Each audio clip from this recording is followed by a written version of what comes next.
Welcome students to my new video. In this video, we will learn clauses, and in this video, we will deal with all the concepts regarding to clauses. So আমরা সমস্ত concept A to Z সবকিছু কিন্তু এই ভিডিওটার মধ্যে জানবো। এই ভিডিওটা অনেকটা বড় হবে। সো প্লিজ প্রথম থেকে শেষ পর্যন্ত দেখো, আর আমি খুব আস্তে আস্তে সমস্ত কিছু বোঝাবো।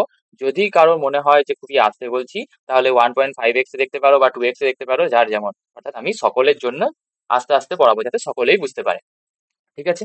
আরেকটা জিনিস বলবো যে সবাই কিন্তু পুরোটা দেখবে। পুরোটা না দেখলে কিন্তু বুঝতে অসুবিধা হবে। আর আমার যা মনে হয় এত ডিটেলসে ক্লজ কিন্তু কোনো ইউটিউবে কেউ পড়ায়নি। ঠিক আছে? তো ঠিক আছে, আমরা আজকে কি কি শিখবো প্রথমে দেখি। What will we do today? At first we will do clause. আচ্ছা, প্রথমে আমরা কি শিখবো? ক্লজ। ক্লজ কাকে বলে? তারপর তাকে দুটো ভাগে ভাগ করবো, একটা কি ইন্ডিপেন্ডেন্ট, একটা হচ্ছে ডিপেন্ডেন্ট। অর্থাৎ দুটি ক্লজের ভাগ করবো আমরা। এবং ইন্ডিপেন্ডেন্টের আবার দুটি ভাগ আছে, একটা মেন, একটা কোঅর্ডিনেট। কোনটা কি জিনিস সেটাও শিখবো আমরা। তারপর কি করব? তারপর কোঅর্ডিনেট ক্লজ শিখবো।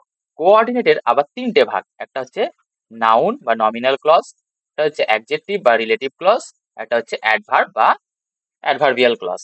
ওকে, তো শুরু করার আগে আমরা কয়েকটা কিন্তু কথা, অর্থাৎ কয়েকটা আমরা টার্ম শিখে নেব। তার কারণ আমি যখন মাঝে মাঝে ইউজ করব এই কথাগুলো, তখন যেন তোমাদের কোনো প্রবলেম না হয়। আশা করছি বুঝতে পারছো। তো চলো এক এক করে সমস্ত টার্মগুলো আগে জেনে নিই, তারপর ক্লজ শুরু করব। তো দেখো, কালারটা চেঞ্জ করে নিই একটু, দাঁড়াও। ওকে, দেখো কি আছে। প্রথম হচ্ছে finite verb and non finite verb. আচ্ছা, ফাইনাইট ভার্ব আর নন ফাইনাইট ভার্ব এগুলো আমি ডিটেলসে তোমাদেরকে পরে পড়াবো। বাট যেটুকু জানলে আমাদের আজকে কাজ হবে, আমরা শুধু সেইটুকু জানবো, তাই তো? তো দেখো কি আছে। ফাইনাইট ভার্ব, লেখাই তো আছে, বারবার লিখছি কেন? ফাইনাইট ভার্ব হচ্ছে যেটা দিয়ে আমরা, আচ্ছা বাংলা, এটার বাংলা হচ্ছে সমাপিকা ক্রিয়া। ঠিক আছে, এটাকে বলা হয় সমাপিকা ক্রিয়া। আর নন ফাইনাইটকে বলা হয় সরি, নন ফাইনাইটকে বলা হয় অসমাপিকা ক্রিয়া। ওকে, সো আমরা ফাইনাইট ভাব চিনবো কি করে, আর নন ফাইনাইট ভাব চিনবো কি করে? তো দেখো, ফাইনাইট চিনতে গেলে আমাদেরকে দেখতে হবে যে এটাতে টেন্সের চেঞ্জ হচ্ছে কিনা। অর্থাৎ আমি একটা সেন্টেন্স লিখি, তাহলে তুমি কিন্তু বুঝতে পারবে। ধরো আমি লিখলাম I wanted to buy a new watch. Okay, আমি একটা সেন্টেন্স লিখলাম, I wanted to buy a new watch. ঠিক আছে, দেখো এখানে ওয়ান্টেডটা একটা ভার্ব আর বাই একটা ভার্ব, তাই তো? সো যদি এখানে ওয়ান্টেড একটা ভার্ব হয় আর যদি বাই একটা ভার্ব হয়, তাহলে এবার তোমরা ভেবে বলো। বোঝা যাচ্ছে না, অন্য কালার নেই। ওকে, দেখো ওয়ান্টেড আর বাই, তাহলে দেখো আমি যদি বলি I wanted to buy a new watch, আমি কিনতে চাইছিলাম। অর্থাৎ এটা পাস্টের কথা বলছি। কোনটা দেখে বুঝলাম? এইটা দেখে, এই ওয়ান্টেডটা। অর্থাৎ যেটা দিয়ে টেন্স জানতে পারি সেটাকে বলা হয় ফাইনাইট ভার্ব। বুঝতে পেরেছো?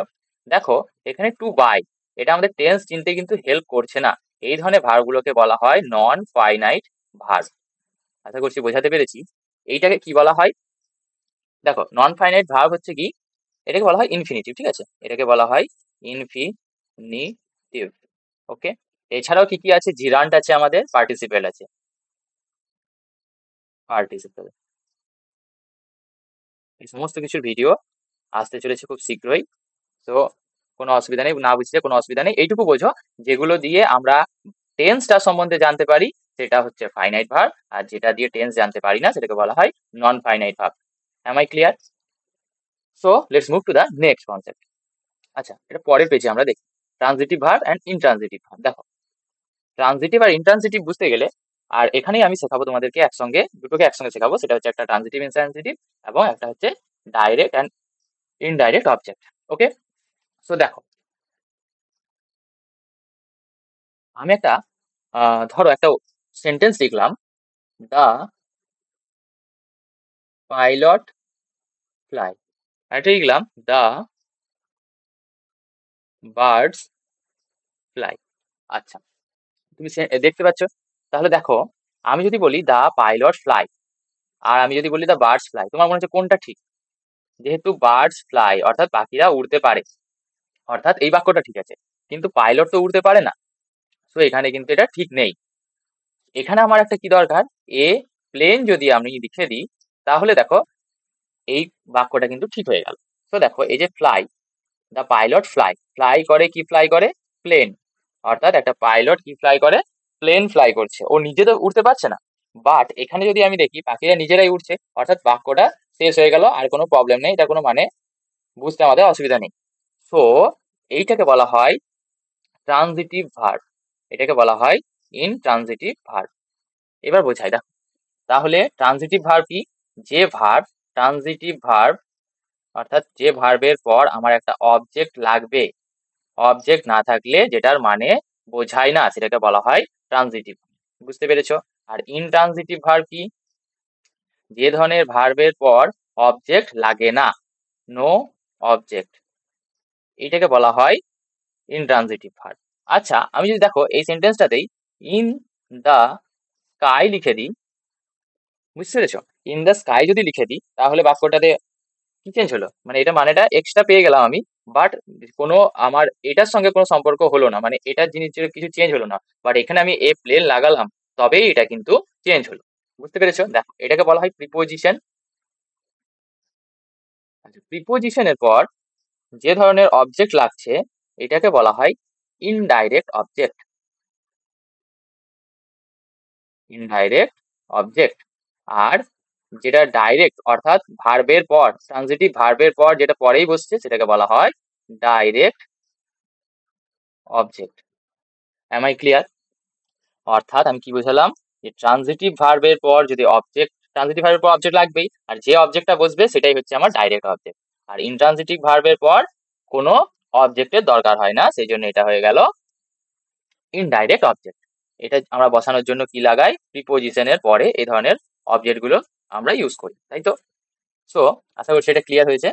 তো দেখো পরেরটা কি ছিল, দেখো কি কি শিখলাম আমরা, আমরা শিখলাম ফাইনাইট, নন ফাইনাইট, ওকে, ট্রানজিটিভ, ইনট্রানজিটিভ, ডাইরেক্ট আর ইনডাইরেক্ট অবজেক্ট।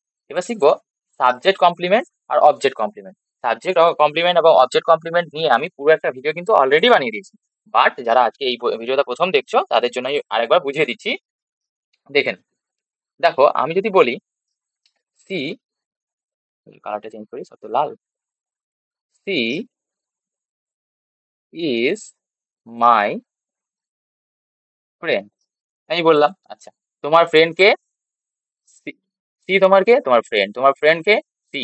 অর্থাৎ এই যে ধরনের যে ভার্বটা দেখছো ইজ, এই ভার্বটাকে বলা হয় লিঙ্কিং ভার্ব, এই ইজটাকে বলা হয় লিঙ্কিং ভার্ব। আর লিঙ্কিং ভার্বের পরে দেখো এখানে এটা আমার সাবজেক্ট, আর সাবজেক্ট সম্পর্কেই এইখানে বলছে মাই ফ্রেন্ড, অর্থাৎ মাই ফ্রেন্ডই সাবজেক্ট আর সি ইজ মাই ফ্রেন্ড, দুটোই কিন্তু সেম। আমি শুধু লিঙ্কিং ভার্ব দিয়ে দুটোকে যোগ করেছি, এই জন্য যেহেতু এটা আমার সাবজেক্টকে ডেসক্রাইব করছে, এটাকে বলা হয় সাবজেক্ট কমপ্লিমেন্ট। আশা করছি ক্লিয়ার। দেখো এবার হচ্ছে অবজেক্ট কমপ্লিমেন্ট কি, অবজেক্ট কমপ্লিমেন্ট হচ্ছে, আমি একটা উদাহরণ দিই সেই হিসাবে বুঝো।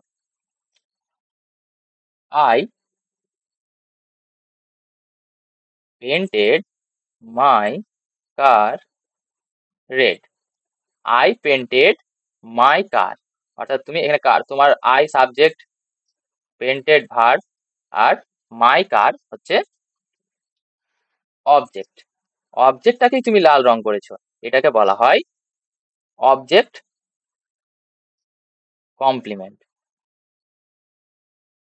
এই কনসেপ্ট গুলো কিন্তু আমি প্রত্যেকটাই ইউজ করব ভিডিওর মধ্যে, সো ভালো করে কিন্তু বুঝে নাও, তখন কিন্তু আমি আর বোঝাবো না, যেহেতু আমি অলরেডি আগেই বুঝিয়ে রাখছি। ঠিক আছে? সো দেখো আশা করছি এটা ক্লিয়ার হয়েছে, অর্থাৎ যেটা অবজেক্টকে ডিফাইন করে সেটাকে বলা হয় অবজেক্ট কমপ্লিমেন্ট, আর সাবজেক্ট সম্বন্ধে ডিফাইন করে সেটাকে বলা হয় subject complement. So let's move to the next concept, that is appositive or noun in apposition. এটা কি? সো এটা একটা উদাহরণের মাধ্যমে বোঝাই, বাট পরের পেজে বোঝাই। দেখো গিল, গিলের নাম তো শুনেছো, শুভমন গিল।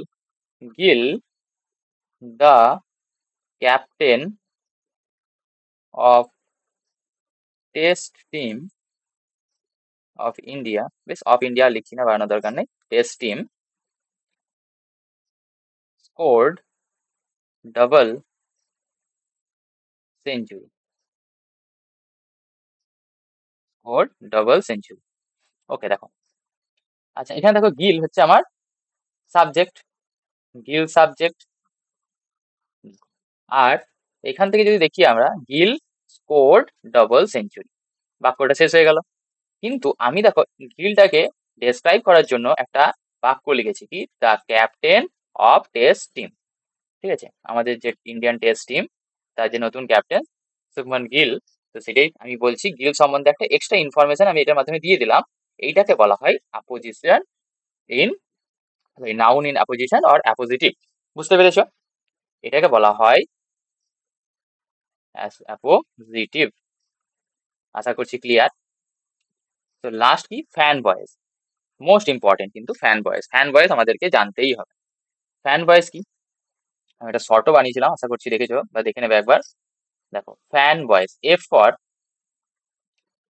দিয়ে আমরা কি বুঝি, for, A for and, N for nor, okay, B for, but, O for or, Y for yet, and S for so. এই যে কনজাংশন গুলো দেখছো এগুলোকে বলা হয় কোঅর্ডিনেট কনজাংশন, এগুলোকে বলা হয় coordinate conjunction. So for and নর, বাট, অর, ইয়েট, সো, এই সাতটা। এছাড়াও কিন্তু আছে কিছু কিছু, বাট আমরা যদি এই সাতটাই ভালো করে জানি তাহলে কিন্তু আমাদের অনেকটা কাজ হয়ে যাবে। তো ঠিক আছে, আশা করছি প্রত্যেকটা তোমাদের যে কনসেপ্ট গুলো এগুলো ক্লিয়ার হয়েছে। ঠিক আছে, so let's move to the clause. এবার আমরা শিখবো clause. So what is clause? Clause কি জিনিস? ক্লজ হচ্ছে, আচ্ছা রেডটা চেঞ্জ করি। ক্লজ কি জিনিস? ক্লজ হচ্ছে সাবজেক্ট প্লাস ভার্ব। এইরকম একটা সাবজেক্ট প্লাস ভার্ব, অর্থাৎ সাবজেক্ট থাকবে এবং ভার্ব থাকবে, অলরেডি লেখা আছে সাবজেক্ট আর ভার্ব, এই দুটো থাকবে এরকম group of word. A clause is a group of words. ঠিক আছে, ক্লজ হচ্ছে একটা গ্রুপ অফ ওয়ার্ড, যেমন ফ্রেজ একটা group of word, clause group of word. But clause আর ফ্রেজের মধ্যে পার্থক্য কি, ক্লজের মধ্যে কিন্তু সাবজেক্ট আর ভার্ব থাকবে তবেই ক্লজ হবে, কিন্তু ফ্রেজের ক্ষেত্রে সাবজেক্ট আর ভার্ব না থাকলেও চলবে। ঠিক আছে, অর্থাৎ থাকবে না। Okay, so clear. দেখো, a clause is a group of words with a subject, with a subject and a verb. Okay, তো a clause is a group of words with subject and, অর্থাৎ সাবজেক্ট এবং verb থাকতে হবে। এটা it may or may not express the complete thought। এই complete thought একটা পুরোপুরি চিন্তা, অর্থাৎ মানে একটা, ধরো তুমি সেন্টেন্স বলছো, সেন্টেন্সটা পুরোপুরি হতেও পারে পুরোপুরি নাও হতে পারে। অর্থাৎ একটা ক্লজের মধ্যে তুমি হয়তো পুরো একটা সেন্টেন্সই বলে দিলে, তাও হতে পারে, বা তুমি হয়তো একটা অংশ বললে সেন্টেন্সে, পুরো সেন্টেন্সটা তুমি কিন্তু বললে না, সো সেটাও কিন্তু হতে পারে। তো আমরা কি বলবো, এটা কমপ্লিট থট এক্সপ্রেস করে না, মে নট এক্সপ্রেস, বা এক্সপ্রেস করতেও পারে। অর্থাৎ তারপরে আমরা ভাগটা করব, এখন এইটুকু বুঝে রাখো। তো একটা এক্সাম্পল কি হবে, সি সিংস ওয়েল। দেখো সি সাবজেক্ট, সিংস ভার্ব, আর এটা ওয়েল, এটাকে ডিফাইন করছে অ্যাডভার্ব, ওকে নো প্রবলেম, এখন এটা দেখা দরকার নেই, এইটুকু দেখো। অর্থাৎ সাবজেক্ট আছে আর ভার্ব আছে, সাবজেক্ট আছে ভার্ব আছে, অর্থাৎ এটা একটা ক্লজ। আশা করছি ক্লিয়ার হয়েছে, ক্লজ বুঝতে পেরেছো। So let's move to the division. Okay, দেখো কি কি আমি প্রথমে যখন তোমাদেরকে বললাম, চলো এখান থেকে ডিভিশন গুলো ভালো করে ক্লিয়ার হবে। দেখো ক্লজ, ক্লজ কি, প্রথমেই বললাম তোমাদের আমি, ক্লজ হচ্ছে, এখনই বললাম কি, ক্লজ হচ্ছে যে সাবজেক্ট এবং ভার্ব থাকবে, এই দুটোকে একসঙ্গে বলা হয় ক্লজ। অর্থাৎ এই দুটো একটা সেন্টেন্সের মধ্যে থাকলে তাকে আমরা ক্লজ বলবো। এবার ক্লজ কে আমি কি এখনই বললাম, কি বললাম, যে হয় পুরোপুরি আমাদের মনের ভাব, অর্থাৎ পুরোপুরি আমাদের সেন্টেন্সটা কমপ্লিট করতেও পারে বা পুরোপুরি নাও করতে পারে। অর্থাৎ যে ধরনের সেন্টেন্সে কমপ্লিট সেন্স থাকে, অর্থাৎ কমপ্লিট সেন্স, অর্থাৎ পুরোপুরি হয়ে যায়, আর এটা হচ্ছে ইনকমপ্লিট, ইনকমপ্লিট। ওকে, বুঝতে পেরেছো? অর্থাৎ এখানে ইনকমপ্লিট থাকে, এটাতে কমপ্লিট থাকে। ইন্ডিপেন্ডেন্ট ক্লজ কখনো অন্য ক্লজের উপর ডিপেন্ড করে থাকে না। এই ইন্ডিপেন্ডেন্ট ক্লজকে আমরা মেন ক্লজ বা প্রিন্সিপাল ক্লজ বলে থাকি। বাট এই কোঅর্ডিনেট ক্লজও কিন্তু আমাদের ইন্ডিপেন্ডেন্ট ক্লজ। কিভাবে তা বোঝাচ্ছি, এইটুকু মনে রাখো যে ইন্ডিপেন্ডেন্ট ক্লজেরই দুটো ভাগ, একটা হচ্ছে মেন ক্লজ বা প্রিন্সিপাল ক্লজ। যাকেই মেন ক্লজ বলে তাকেই প্রিন্সিপাল ক্লজ বলে, এতে কোনো অসুবিধার কোনো কথা নেই। এবং কোঅর্ডিনেট ক্লজ কি সেটাও আমি শেখাবো, তো জাস্ট ওয়েট করো। আর এদিকে দেখো, যেটা ডিপেন্ড করে থাকে, অর্থাৎ এই যে ইন্ডিপেন্ডেন্ট ক্লজের উপর যেটা ডিপেন্ড করে থাকে সেটাকে বলা হয় ডিপেন্ডেন্ট ক্লজ। তো ডিপেন্ডেন্ট ক্লজকে ভাগ করা যায় সাবঅর্ডিনেট ক্লজ এবং ডিপেন্ডেন্ট ক্লজটাই হচ্ছে সাবঅর্ডিনেট ক্লজ, এবং সাবঅর্ডিনেট ক্লজের আবার কটা ভাগ, এর তিনটে ভাগ। সো এইগুলো সম্পর্কে আমরা ভালোভাবে পড়বো, কি আছে নাউন ক্লজ বা নমিনাল ক্লজ, অ্যাডজেক্টিভ ক্লজ বা রিলেটিভ ক্লজ, অ্যাডভার্ব ক্লজ। ওকে, তো এগুলো হচ্ছে আমাদের ক্লজের ভাগ। তো দেখো, প্রথমে আমরা যাব প্রিন্সিপাল ক্লজের দিকে। তো প্রিন্সিপাল ক্লজ কি জিনিস এটা আমাদেরকে ভালো করে শিখতে হবে। তো প্রিন্সিপাল ক্লজ এটাকেই বলা হয় main clause. This is also known as main clause. তো দেখো, a principal clause is the main part of a sentence that express a complete thought, মানে পুরো চিন্তা আমাদেরকে কিন্তু বোঝায়, অর্থাৎ পুরো সেন্টেন্সটা কমপ্লিট করে, and can stands on its own. দেখো, এইটা থেকে তোমরা কিন্তু ক্লিয়ার হয়ে যেতে পারবে যে কি বলতে চাইছে। অর্থাৎ এটা হচ্ছে মেন পার্ট হবে একটা সেন্টেন্সের, আর এটা কি হবে, এটার মধ্যে কমপ্লিট থট অর্থাৎ চিন্তা পুরোপুরি শেষ হয়ে যাবে, অর্থাৎ পুরো একটা বাক্য শেষ হবে। এবং এটা একাই থাকতে পারে, যদি তুমি অন্য কিছু তার সঙ্গে নাও লেখো, এটা কিন্তু একাই স্ট্যান্ড করতে পারে, অর্থাৎ এটা একাই কিন্তু একটা সেন্টেন্স হিসাবে থাকতে পারে। দেখো কি বলেছে, এটা ওন সাবজেক্ট আছে, প্রেডিকেট আছে, সাবজেক্ট প্রেডিকেট আছে, অর্থাৎ এটা পুরোপুরি একটা বাক্য। And it does not depend, এটা ডিপেন্ড করে না অন এনি আদার ক্লজ, কোনো ক্লজের ওপর কিন্তু ডিপেন্ড করে না। তো যারা, আমি একটা বলে দিই, এখানে সমস্ত কিছু আমি কিন্তু লিখে রেখেছি, তার কারণ কি অনেকে আমার মানে হ্যান্ড রাইটিং অতটা ভালো হয় না এই পেন ট্যাপের উপরে, সো তার জন্য আমি লিখে রেখেছি। আর যারা যারা এর পিডিএফটা চাও তারা জয়েন করে নিও আমার টেলিগ্রাম চ্যানেলে, ঠিক আছে? তো টেলিগ্রাম চ্যানেলের লিঙ্ক ডেসক্রিপশনে দেওয়া থাকবে, তোমরা ওখান থেকে কিন্তু জয়েন করে নিও, ওখানে তোমাদের পিডিএফ পেয়ে যাবে, ঠিক আছে? তো চল এবার আসা যাক এখানে। ইট ডাজ নট ডিপেন্ড, এটা ডিপেন্ড করে না অন এনি আদার ক্লজ, অন্য ক্লজের উপর ডিপেন্ড করে না ফর মিনিং, মানের জন্য, অর্থাৎ এর অর্থ বোঝানোর জন্য কারোর উপর ডিপেন্ড করে না। একাই 100, তাই তো, আমি একাই 100, हमको कोई नहीं चाहिए, এরকম ব্যাপার কার, প্রিন্সিপাল ক্লজেস। আচ্ছা আচ্ছা, চলো আদার ক্লজেস, অন্যান্য ক্লজেস কি, আদার ক্লজেস কি ধরনের, সাবঅর্ডিনেট ক্লজ। আদার ক্লজেস মানে হচ্ছে সাবঅর্ডিনেট ক্লজ, এর উপরে ডিপেন্ড করে থাকে। সাবঅর্ডিনেট ক্লজ কার উপরে ডিপেন্ড করে থাকে, আমাদের প্রিন্সিপাল ক্লজের উপরে। ও তো নিজে যাচ্ছেই, আরো 2-4 জনের দায়িত্বও নিচ্ছে, এরকম ব্যাপার, বুঝতে পেরেছো? মানে ওই হচ্ছে মুখিয়া, গ্রামের যে প্রধান, এরকম ব্যাপার। প্রিন্সিপাল স্কুলে, ধরো স্কুলের বা কলেজের প্রিন্সিপাল, ওকে, ওর উপরে সবাই ডিপেন্ড করে থাকে, উনি কার উপরে ডিপেন্ড করে থাকেন না, এরকম ব্যাপার, তাই তো? সো লেটস, তাহলে একটা এক্সাম্পল দেখে সেটা আমরা পুরোপুরি ক্লিয়ার করে নিই। এক্সাম্পলে কি বলেছে, দেখো, I went to the market, আমি মার্কেটে গিয়েছিলাম, I went to the market. তারপরে আছে because I needed some fruit. আচ্ছা, আমি যদি বলি এইটুকু লিখে রেখে দিই, because I needed some fruit, এইটুকু লিখে রেখে দিলাম। আচ্ছা বলো, এটা কোনো মানে আছে, এটা কোনো অর্থ আছে? এটা কোনো অর্থ নেই। সেই জন্য আমাদেরকে এ কার সাহায্য নিচ্ছে, মানেটা বোঝানোর জন্য এর সাহায্য নিচ্ছে, I went to the market. আর দেখো, আমি যদি এইটুকুই লিখি, নিয়ে ছেড়ে দিই, I went to the market, আমি বাজারে গিয়েছিলাম। তো এখানে দেখো আমার বাক্যটা পুরোপুরি কিন্তু আমার কমপ্লিট, আমি আর কিছু নাও দরকার হলেও আমি নাও লিখতে পারি, তাহলে এ কারোর উপর ডিপেন্ড করে নেই। সো এটা হচ্ছে ইন্ডিপেন্ডেন্ট ক্লজ। ইন্ডিপেন্ডেন্ট ক্লজেরই একটা ভাগ হচ্ছে প্রিন্সিপাল ক্লজ বা মেন ক্লজ, মেন বা প্রিন্সিপাল ক্লজ। ক্লিয়ার? আচ্ছা, এটা এর উপর ডিপেন্ড করে আছে, এটাকে বলা হয় সাবঅর্ডিনেট। এটা পরে আসছি, অর্থাৎ এ ডিপেন্ড করে আছে বাট এ কারোর উপর ডিপেন্ড করে নেই, অর্থাৎ প্রিন্সিপাল ক্লজ কারোর উপরে ডিপেন্ড করে থাকেন। আশা করছি প্রিন্সিপাল ক্লজ ক্লিয়ার হয়েছে। চলো প্র্যাকটিসের মাধ্যমে এটাকে আরো ক্লিয়ার করি, যাতে আমাদের কোনো প্রবলেম না থাকে। দেখো এবার কি বলেছে, এখান থেকে আইডেন্টিফাই করতে হবে আমাদের কি, প্রিন্সিপাল ক্লজকে আইডেন্টিফাই করতে হবে।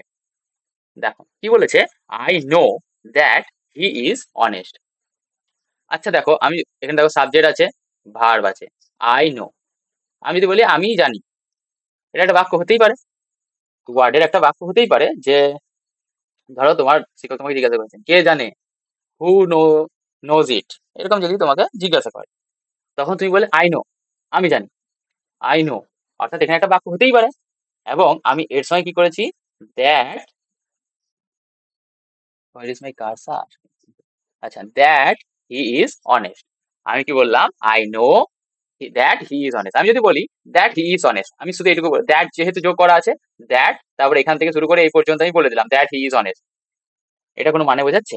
বোঝাচ্ছে না। অর্থাৎ এটা কিন্তু কমপ্লিট মানে বোঝাচ্ছে না। মানে বোঝাচ্ছে যে হ্যাঁ সে অনেস্ট, কিন্তু দ্যাট যেহেতু যে সে হচ্ছে সৎ, দ্যাট যেহেতু লাগিয়ে দিয়েছি তার জন্য কিন্তু এখানে আমার এটা হবে না। তার জন্য আর এটা দেখো, এটা পুরোপুরি আমার কি বোঝাচ্ছে, মানেটা আমাকে পুরোপুরি বোঝাচ্ছে। সো আই নো এটা হচ্ছে প্রিন্সিপাল ক্লজ। বুঝতে পেরেছো? আমি পিসি লিখছি, তোমাদের পিসি, তাই তো? আচ্ছা দেখো, although it was raining we went out for the walk। দেখো কি বলছে, যদিও বৃষ্টি হচ্ছে we went out for a walk. দেখো অলদো ইট ওয়াজ রেনিং, এটা আমার কমপ্লিট মানে বোঝাচ্ছে না, but we went out for a walk, আমরা গিয়েছি কোথায়, আমরা গিয়েছিলাম হাঁটতে, এক হাঁটার জন্য গিয়েছিলাম। তো এটা কি হয়ে গেল, আমার মানেটা কমপ্লিট করছে। তো যেহেতু মানে কমপ্লিট করছে তার জন্য এটাকে বলা হবে, কি বলা হবে, মেন ক্লজ। বুঝতে পেরেছো? এটা মেন ক্লজ। দেখো, দা বয় হু ইজ স্ট্যান্ডিং দেয়ার, আমি যদি বলি দা বয় ইজ মাই কাজিন, এই দা বয় ইজ মাই কাজিন, এইটুকুটা হচ্ছে আমার মেন ক্লজ। আমি যদি বলি ওই ছেলেটা আমার কাজিন, বাট আমি তার সঙ্গে জুড়ে দিলাম কি, হু ইজ স্ট্যান্ডিং দেয়ার, এটা কিন্তু আমার এক্সট্রা জুড়ে দিয়েছি আমি। তো আমার শুধুমাত্র মেন ক্লজ বা প্রিন্সিপাল ক্লজ কোনটা হবে, দা বয় ইজ মাই কাজিন। বুঝতে পেরেছো? এটা হচ্ছে তোমার পিসি, সরি আমার পিসি, যাই হোক পিসি, আমাদের পিসি। চলো, দে লেফট আর্লি, তারা আর্লি পিছিয়ে আছে, সরি, দে লেফট আর্লি, তারা আগে তাড়াতাড়ি চলে গেছে, বিকজ কারণ, they wanted to catch the train. আচ্ছা, because they wanted to catch, এই যে বিকজ লেগে গেছে, তো এখান থেকে কিন্তু আমার আর মেন ক্লজ হতে পারে না। আমি কি বললাম, দে লেফট আর্লি, তারা তাড়াতাড়ি চলে গেছে। তো তারা তাড়াতাড়ি চলে গেছে এইটুকু বললে আমার বাক্য কমপ্লিট। তো এটা হবে আমার কি, পিসি, অর্থাৎ প্রিন্সিপাল ক্লজ। আচ্ছা, ইফ ইউ ওয়ার্ক হার্ড, তুমি যদি দেখো ইফ লেগে গেল, ইফ ইউ ওয়ার্ক হার্ড, এরকম একটা কন্ডিশন দিয়ে দিচ্ছি, তারপরে বললাম you will succeed in life, যদি আমি এইটুকু বলি you will succeed in life, অর্থাৎ বাক্যটা আমার কি হলো, কমপ্লিট হয়ে গেল। সো এটাকে বলবো আমি কি, প্রিন্সিপাল ক্লজ। ক্লিয়ার? তো দেখো এবার, সি সেড, সে বলল, দ্যাট যে, she was tired, she said, সে বলল, দ্যাট থেকে যেই শুরু করে দিলাম, এটা হয়ে গেল আমার সাবঅর্ডিনেট ক্লজ, যেহেতু আমি পড়াইনি তাই এটা বলছি না আমি এখন।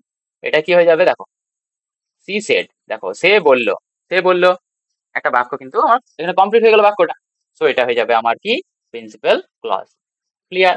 I was reading a book, আমি এইটুকু বললাম আমি একটা বই পড়ছিলাম, বাক্যটাতে আর তো কোনো কিছু জানার নেই আমার, তার জন্য এটা কি হয়ে গেল আমার, প্রিন্সিপাল ক্লজ। আর বাকি, হোয়েন দ্য ফোন র্যাং, যখন ফোনটা বাজলো আমি তখন পড়ছিলাম, অর্থাৎ হোয়েন দ্য ফোন র্যাং, এটা কি হয়ে গেল, এটা ডিপেন্ড করে আছে আমার কার উপরে, এই প্রিন্সিপাল ক্লজের উপরে, বা প্রিন্সিপাল ক্লজই হচ্ছে আমাদের ইন্ডিপেন্ডেন্ট ক্লজ। বুঝতে পেরেছো? দেখো, তারপরে দেখো, আনলেস ইউ স্টাডি, দেখো আনলেস লাগিয়ে দিলাম, আনলেস একটা কন্ডিশন লাগিয়ে দিলাম, আনলেস ইউ স্টাডি, যদি তুমি না পড়ো কি হবে, you will not pass the exam, তুমি পাস করবে না এক্সামটা। আমি যদি শুধু এইটুকু বলি, তুমি এক্সামটা পাস করতে পারবে না, তোমাকে বলছি না, জাস্ট বলছি। দেখো কি আছে, you will not pass the exam, এই কথাটা বলতে চাইছি, আমি কি বলতে চাইছি দেখো, পুরোপুরি আমার কমপ্লিট হয়ে গেল, এতে আমার আর কিছু জানার আছে, কিন্তু আমি এখানে একটা এক্সট্রা জিনিস যোগ করে দিয়েছি এখানে, আনলেস ইউ স্টাডি, এটা কিন্তু আনলেস ইউ স্টাডি, আমি যদি শুধু এইটুকু বলে থেমে যাই, এটা কি পুরোপুরি বাক্য আমার কমপ্লিট হবে, হবে না। সো এটা কিন্তু আমার হবে কোনটা, আনলেস ইউ স্টাডি, এটা কিন্তু আমার প্রিন্সিপাল ক্লজ হবে না। তো প্রিন্সিপাল ক্লজ কোনটা হবে, এইটা হবে প্রিন্সিপাল ক্লজ। বুঝতে পেরেছো? দেখো, তাহলে you will not pass the exam, তা না তুমি পাস করবে। চলো, তারপরে দেখো, the house that my father build is very spacious, spacious মানে অনেক জায়গা জুড়ে আছে, মানে অনেকটা বড়, ফাঁকা ফাঁকা অনেক রুম টুম আছে, এসব কথা বলছে। দেখো এখানে কি বলেছে, দ্য হাউস, সেই বাড়িটা, দ্য হাউস বাড়িটা, দ্যাট মাই ফাদার বিল্ড, যেটা আমার বাবা তৈরি করেছেন, এটা আমার এক্সট্রা আমি একটা এর সম্বন্ধে বলে দিলাম। অর্থাৎ দ্য হাউস, আমি যদি শুধু এইটুকু বলি, the house is very spacious, এইটুকু বললে আমার কাজ শেষ। বাট আমি একটু জুড়ে দিলাম এখানে, that my father build, extra information দিচ্ছি। আর দ্যাট মাই ফাদার বিল্ড শুধু বললে এটা কোনো মানে বোঝায়, বোঝায় না। যদি বলি the house is very spacious, এটার মানে বোঝাচ্ছে। সো এটা হয়ে যাবে আমার কি, এটা হয়ে যাবে আমার প্রিন্সিপাল ক্লজ। আশা করছি বুঝতে পেরেছো। তাহলে প্রিন্সিপাল ক্লজ এখানে কোনটা হলো, the house is very spacious. বুঝতে পেরেছো? তো চলো পরেরটা দেখা যাক। We we stayed at home as the weather was bad. এখানে কারণ বলছি কি, as the weather was bad, আমি শুধু এখানে বলে দিলাম যে ওয়েদারটা খারাপ ছিল। As the weather was bad, খারাপ ছিল তো আমি কি করলাম সেটা কিন্তু এখানে বলছি না। যদি শুধু এইটুকু বলি আমি, তাহলে তো মানে বোঝাচ্ছে না পুরোপুরি। কিন্তু আমি যদি এইটুকু বলি, উই স্টেড অ্যাট হোম, আমরা বাড়িতে থাকলাম। At home, we stayed at home, আমরা বাড়িতে থেকেছিলাম বা ছিলাম। এইটুকু আমি যদি বলি, বাক্যটা কিন্তু মানে বোঝাচ্ছে পুরোপুরি, তাহলে এটা হয়ে যাবে আমার প্রিন্সিপাল ক্লজ। আমি জানি অনেক আস্তে আস্তে আমি পড়াচ্ছি, অনেকের হয়তো বোরিং লাগতে পারে, সো তোমরা কিন্তু স্পিডটা বাড়িয়ে নিও। আর তবে একটাই কথা বলবো, পুরোটা কিন্তু দেখো, ঠিক আছে? এর আগে অনেক কনসেপ্ট আছে, পুরো ক্লজ কিন্তু এর মধ্যে শেষ করে দেবো আমি। সো কথা বেশি না বাড়িয়ে চলো পরের সাথে আসা যাক। কি আছে? Coordinate clause. কোঅর্ডিনেট ক্লজ কি? কোঅর্ডিনেট ক্লজ, কোঅর্ডিনেট ক্লজ গুলোর মধ্যে কোনটা থাকে দেখো, ফ্যান বয়েজ, আমি এখনই বললাম ফ্যান বয়েজ দিয়ে যোগ হবে। তারা কি বলেছে? A coordinate clause is a clause that is of equal importance. Equal importance মানে এই দিকটা প্লাস এই দিকটা, মাঝখানে দুটোই কিন্তু সমান হবে। মানে এটা যতটা পাওয়ার, এটা যদি 5 কেজি হয়, তো এটাও কিন্তু 5 কেজি হবে। দোকানে দেখেছো তো এরকম দাঁড়িপাল্লা, দেখেছো তো? আমার তো খুব সুন্দর আঁকা বাবু, তোমরা বুঝে নিও যা সুন্দর আঁকছি না। এইখানে দেখবে একটা কাঁটা থাকে, তো এই কাঁটাটা কিন্তু আমার সোজা রাখতে হয় যখন ওজন করে। তো এটাকে বলা হয় কি, ধরে নাও এটাই হচ্ছে কোঅর্ডিনেট কনজাংশন। কোঅর্ডিনেট কনজাংশন, একটা জিনিস মনে রাখবে, কনজাংশন কিন্তু প্যারালালিজম ফলো করে। সো এটা সম্বন্ধে আমি বলবো পরে, এখন অত মাথা ঘামানোর দরকার নেই। তো দেখো, এরকমই ব্যাপার, মানে এই পাশটা সমান হলে এই পাশটাও সমান, অর্থাৎ ম্যাথে করো না, কোথায় গেল রে ভাই, হ্যাঁ, left hand side equal to right hand side, করো না, প্রমাণ করো, সেরকমই ব্যাপার। তো এখানেও তাই, দেখো ইকুয়াল ইম্পর্টেন্স, অর্থাৎ দুটোই কিন্তু আমার ইন্ডিপেন্ডেন্ট ক্লজ হবে to the main clause. Main clause in the sentence, দুটো মেন ক্লজ মানে দুটোই হবে কিন্তু মেন ক্লজ, অত টু দ্য মেন ক্লজ অত বোঝার দরকার নেই, অর্থাৎ দুদিকেই থাকবে, দুটোই কিন্তু আমার কোঅর্ডিনেট ক্লজ হবে আর দুটোই ইন্ডিপেন্ডেন্ট ক্লজ হবে, বুঝতে পেরেছো? আর এগুলো যোগ থাকবে কোন দিয়ে? যোগ করা থাকবে অ্যান্ড, বাট, অর, নর, for, so, yet, fan voice, যেটা আমি এখনই এক্সপ্লেন করে এলাম। তাই তো, এগুলো দিয়ে যোগ থাকবে, এছাড়াও কিছু কিছু থাকতে পারে, বাট মেনলি এগুলো দিয়ে যোগ থাকে, হয়েছে? এবং দেখো, ইট ইজ ইন্ডিপেন্ডেন্ট, এটা কি হবে? ইন্ডিপেন্ডেন্ট, অর্থাৎ এর মধ্যে কিন্তু কারো সাহায্যের দরকার হবে না। আমি প্রথমেই বললাম এটা ইন্ডিপেন্ডেন্ট ক্লজ হবে, তো এটা বেশি বলার দরকার নেই। দেখো কি আছে,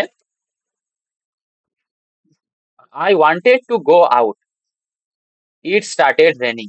দেখো, আমি যদি বলি শুধু I wanted to go out, আমি বাইরে যেতে চাইছিলাম, হয়ে গেল। দেখো এখানে দেখো ফাইনাইট ভার্ব আছে আমার, ফাইনাইট ভার্ব, ওয়ান্টেড, দেখো to go non finite verb, বুঝতে পেরেছো?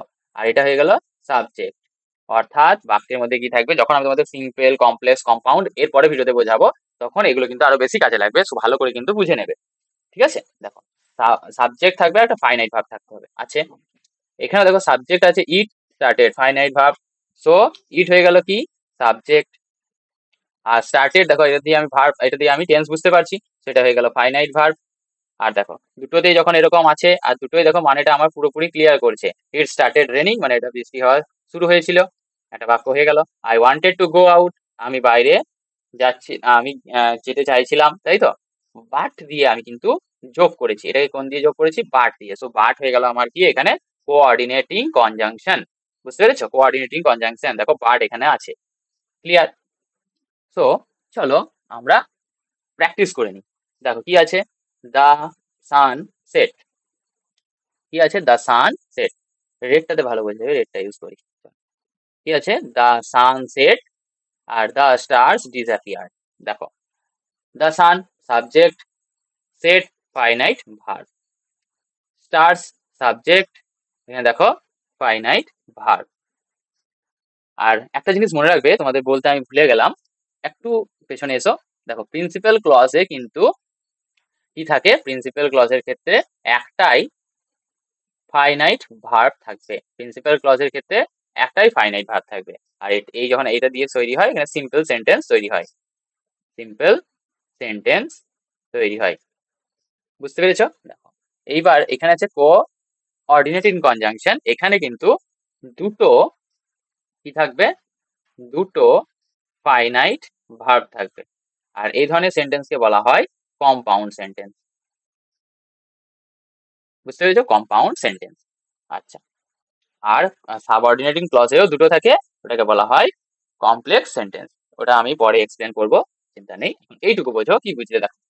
তাহলে এগুলো সবই কিন্তু আমার কম্পাউন্ড সেন্টেন্সের উদাহরণ। দেখো কি বলেছে, ভাই খুঁজে পাচ্ছি না কেন। হ্যাঁ, এই তো দেখো কি বলেছে, দ্য সান সেট, একটা সাবজেক্ট প্লাস ফাইনাইট ভার্ব, এখানে সাবজেক্ট ফাইনাইট ভার্ব। দেখো এটা পুরোপুরি দ্য সান সেট, বাক্য শেষ, মানে সূর্য অস্ত গেছে। দ্য স্টার্স ডিসঅ্যাপিয়ার্ড, মানে তারারা মানে উধাও হয়ে গেছে, আর দেখা যাচ্ছে না তারাদেরকে, সেটাই বলতে যাচ্ছে। এবং কি দেখো এখানে হচ্ছে অ্যান্ড, এটা হচ্ছে আমার coordinating conjunction. So coordinating conjunction দিয়ে যুক্ত আছে। তো এটা হচ্ছে একটা কি, দ্য সান সেট, এটা হচ্ছে একটা কোঅর্ডিনেটিং ক্লজ, আর এটাও হচ্ছে কি একটা coordinate clause, the stars appear. So এখানে দুটো কি আছে, কোঅর্ডিনেটিং ক্লজ আছে। এখানেও দেখো, he is very rich, he is not happy, সে হচ্ছে অনেক রিচ মানে ধনী, আর সে কিন্তু হ্যাপি নয়। এই দুটো বাক্য আলাদা আলাদা মানে আছে, দুটো হচ্ছে আমার কি ইন্ডিপেন্ডেন্ট ক্লজ। আর এগুলোকে বলা হয়, যেহেতু এখানে কোঅর্ডিনেটিং কনজাংশন দিয়ে যুক্ত আছে, সেজন্য একে বলবো কোঅর্ডিনেটিং ক্লজ। বুঝতে পেরেছো? দেখো এখানে দেখো অর, ফ্যান ভয়েস এর মধ্যে অর আছে, কোঅর্ডিনেটিং কনজাংশন দেখে নিয়েছি আমি। তারপরে দেখবো এটার মানেটা পুরোপুরি বোঝাচ্ছে কিনা। দেখো পুরোপুরি মানে বোঝাচ্ছে, you can watch the movie, তুমি মুভিটা দেখতে পারো। আর হচ্ছে you can read this novel, তুমি নোভেলটা পড়তে পারো। দুটোই কিন্তু আমার পুরো বাক্য বোঝাচ্ছে, এবং দুটোকে যোগ করেছে কে, অর দিয়ে। সো এখানে আমার কোঅর্ডিনেটিং ক্লজ কোনটা হবে, you can read this novel আর you can watch the movie, দুটোই হবে। বুঝতে পেরেছো? তো দেখো হচ্ছে she work hard, she pass the exam, সে পাস করলো, এক্সামটা পাস করে গেছে। যাই হোক, আরেকটা কি, সে ওয়ার্ক হার্ড, সে অনেক কঠোর পরিশ্রম করেছে। সেই জন্য এই সোটা দিয়ে আমি দুটোকে যোগ করে দিয়েছি। তো এই দুটোই কি হলো আমার, এই যে সি ওয়ার্ক হার্ড আর সি পাস দ্য এক্সাম, দুটো হয়ে গেল আমার কোঅর্ডিনেটিং কনজাংশন, সরি ক্লজ। আর সোটা হচ্ছে কোঅর্ডিনেটিং কনজাংশন। বুঝতে পেরেছো? দেখো আই কল্ড হিম, আমি তাকে কল করেছিলাম। হি did not answer, say answer দিল না। এই যে বাট দিয়ে আমি দুটোকে যোগ করে দিচ্ছি, বাট হচ্ছে কোঅর্ডিনেটিং কনজাংশন, আর আই কল্ড হিম, আমি তাকে কল করেছিলাম, পুরো মানে বোঝাচ্ছে। হি ডিড নট অ্যান্সার, পুরো মানে বোঝাচ্ছে। অর্থাৎ আই কল্ড হিম আর I did not answer, sorry he did not answer, এই দুটোই কিন্তু আমার কোঅর্ডিনেটিং ক্লজের। কি আছে তারপরেরটা, দ্য বয়েজ প্লেড ফুটবল, মানে ছেলেগুলো ফুটবল খেলেছে, যেহেতু পাস্ট টেন্সের কথা বলা হচ্ছে। আর দ্য গার্ল স্যাং সংস, বলছে ছেলে মেয়েরা গান গেয়েছে। তো এখানে কি আছে, দেখো অ্যান্ড দিয়ে আমি যুক্ত করে দিয়েছি, আর এই অ্যান্ডটাকে বলা হচ্ছে কি কোঅর্ডিনেটিং কনজাংশন। আর এই দুটো আমার কি, দেখো এখানেও আমার ফাইনাইট ভার্ব আছে, সাবজেক্ট আছে, এখানেও দেখো সাবজেক্ট আছে, ফাইনাইট ভার্ব আছে। বুঝতে পেরেছো তো? তো দেখো তারপরে দেখো, either you start now or you will miss the chance. দেখো হয় তুমি এখন স্টার্ট করো, না হলে তুমি চান্সটা মিস করে যাবে। মাঝে আমি কি দিয়ে যুক্ত করেছি, অর দিয়ে। অর হচ্ছে আমার কি কোঅর্ডিনেটিং কনজাংশন, যেহেতু ফ্যান ভয়েস আমি মনে রাখতে বলেছি, সো কোঅর্ডিনেটিং কনজাংশন, এটা হচ্ছে কোঅর্ডিনেটিং ক্লজ দুটোই। আচ্ছা, I was tired yet I continued work. আচ্ছা, এই তিনটে তোমাদের হচ্ছে কমেন্টে জানাবে, এই তিনটে তোমাদের হোমওয়ার্ক। বুঝতে পেরেছো? দেখে নি, যদি কঠিন কিছু আছে, the teacher explain the lessons and, কিছু কঠিন নেই, নিজেরা করবে, ঠিক আছে? তো নিজেরা করবে, আমাকে বলবে যে কোনটা কোঅর্ডিনেটিং ক্লজ আর কোনটা আমার কোঅর্ডিনেটিং কনজাংশন, তিনটেরই লিখে আমাকে কিন্তু কমেন্টে অ্যান্সার জানাবে। ঠিক আছে, চলো নেক্সট জিনিসটাই আসা যাক, সেটা হচ্ছে সাবঅর্ডিনেট ক্লজ। 1 মিনিট ওয়েট, একটু জল খেয়ে নি।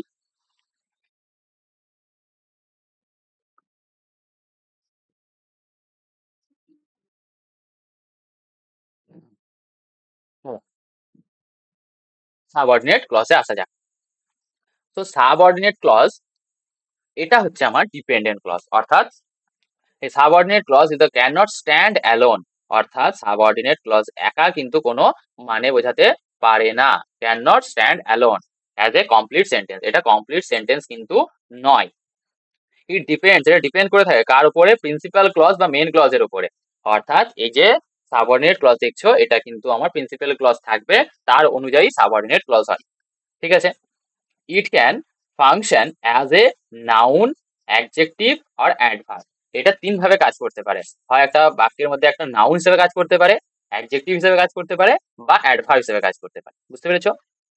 Usually introduced by surrounding conjunction, sorry subordinating conjunction, extremely sorry for that, কি পড়ে নিলাম। দেখো কি আছে, subordinating conjunction or relative pronouns. দেখো এগুলো সাবঅর্ডিনেটিং কনজাংশন দিয়ে যুক্ত হয়, কিংবা রিলেটিভ প্রোনাউন দিয়ে। সব আস্তে আস্তে আমরা দেখবো।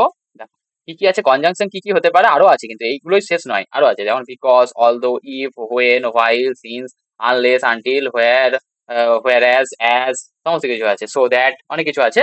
সো আরো আমরা আস্তে আস্তে সমস্ত কিছু জানবো। এগুলো হচ্ছে কনজাংশন। আর রিলেটিভ প্রোনাউন কোনগুলো? রিলেটিভ প্রোনাউন যখন আমি যখন তোমাদেরকে ওই সাবজেক্ট ভার্ব এগ্রিমেন্ট করাচ্ছিলাম তখন এটা বলেছি একবার। সো দেখো আবার দেখো, হু, হুম, হুজ, হুইচ আর দ্যাট, এগুলো হচ্ছে রিলেটিভ প্রোনাউন। এই রিলেটিভ প্রোনাউন গুলো কিন্তু থাকতে পারে সাবঅর্ডিনেট ক্লজে। যখন এই ভাগগুলো পড়বো পুরো ক্লিয়ার হয়ে যাবে তোমাদের, এখন চাপ নিও না, ঠিক আছে? দেখো শুধু শুনে যাও, ভালোভাবে শুনে যাও। কি বলেছে? She can't come because she is ill. দেখো আমি বললাম সি কান্ট কাম, অর্থাৎ সে আসতে পারলো না।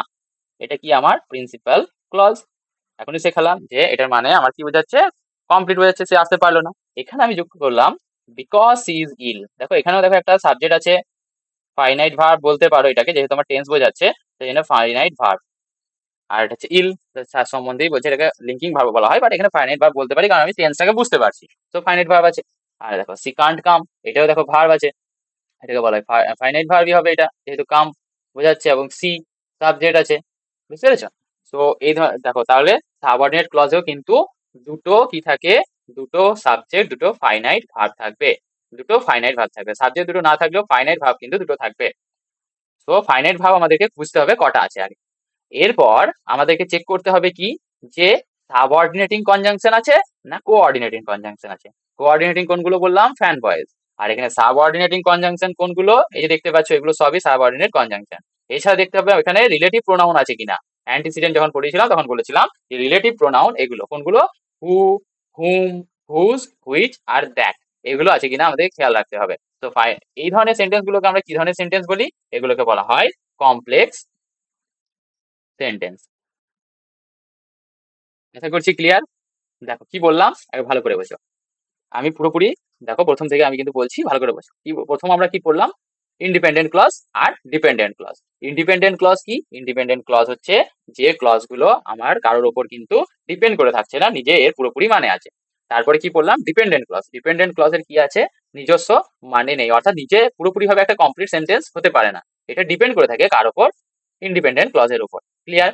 এইবার দেখো ইন্ডিপেন্ডেন্ট ক্লজের আমি দুটো ভাগ করলাম, কি? একটা হচ্ছে প্রিন্সিপাল ক্লজ, একটা হচ্ছে কোঅর্ডিনেটিং ক্লজ। একটা হচ্ছে সাবঅর্ডিনেট, ওটা কোনটা? সাবঅর্ডিনেট হচ্ছে আমার ডিপেন্ডেন্ট ক্লজ। বুঝতে পেরেছো? তাহলে তিনটে ভাগ করলাম, দুটো কার ভাগ? ইন্ডিপেন্ডেন্টের দুটো ভাগ, একটা হচ্ছে কি প্রিন্সিপাল আর একটা হচ্ছে আমার কোঅর্ডিনেটিং।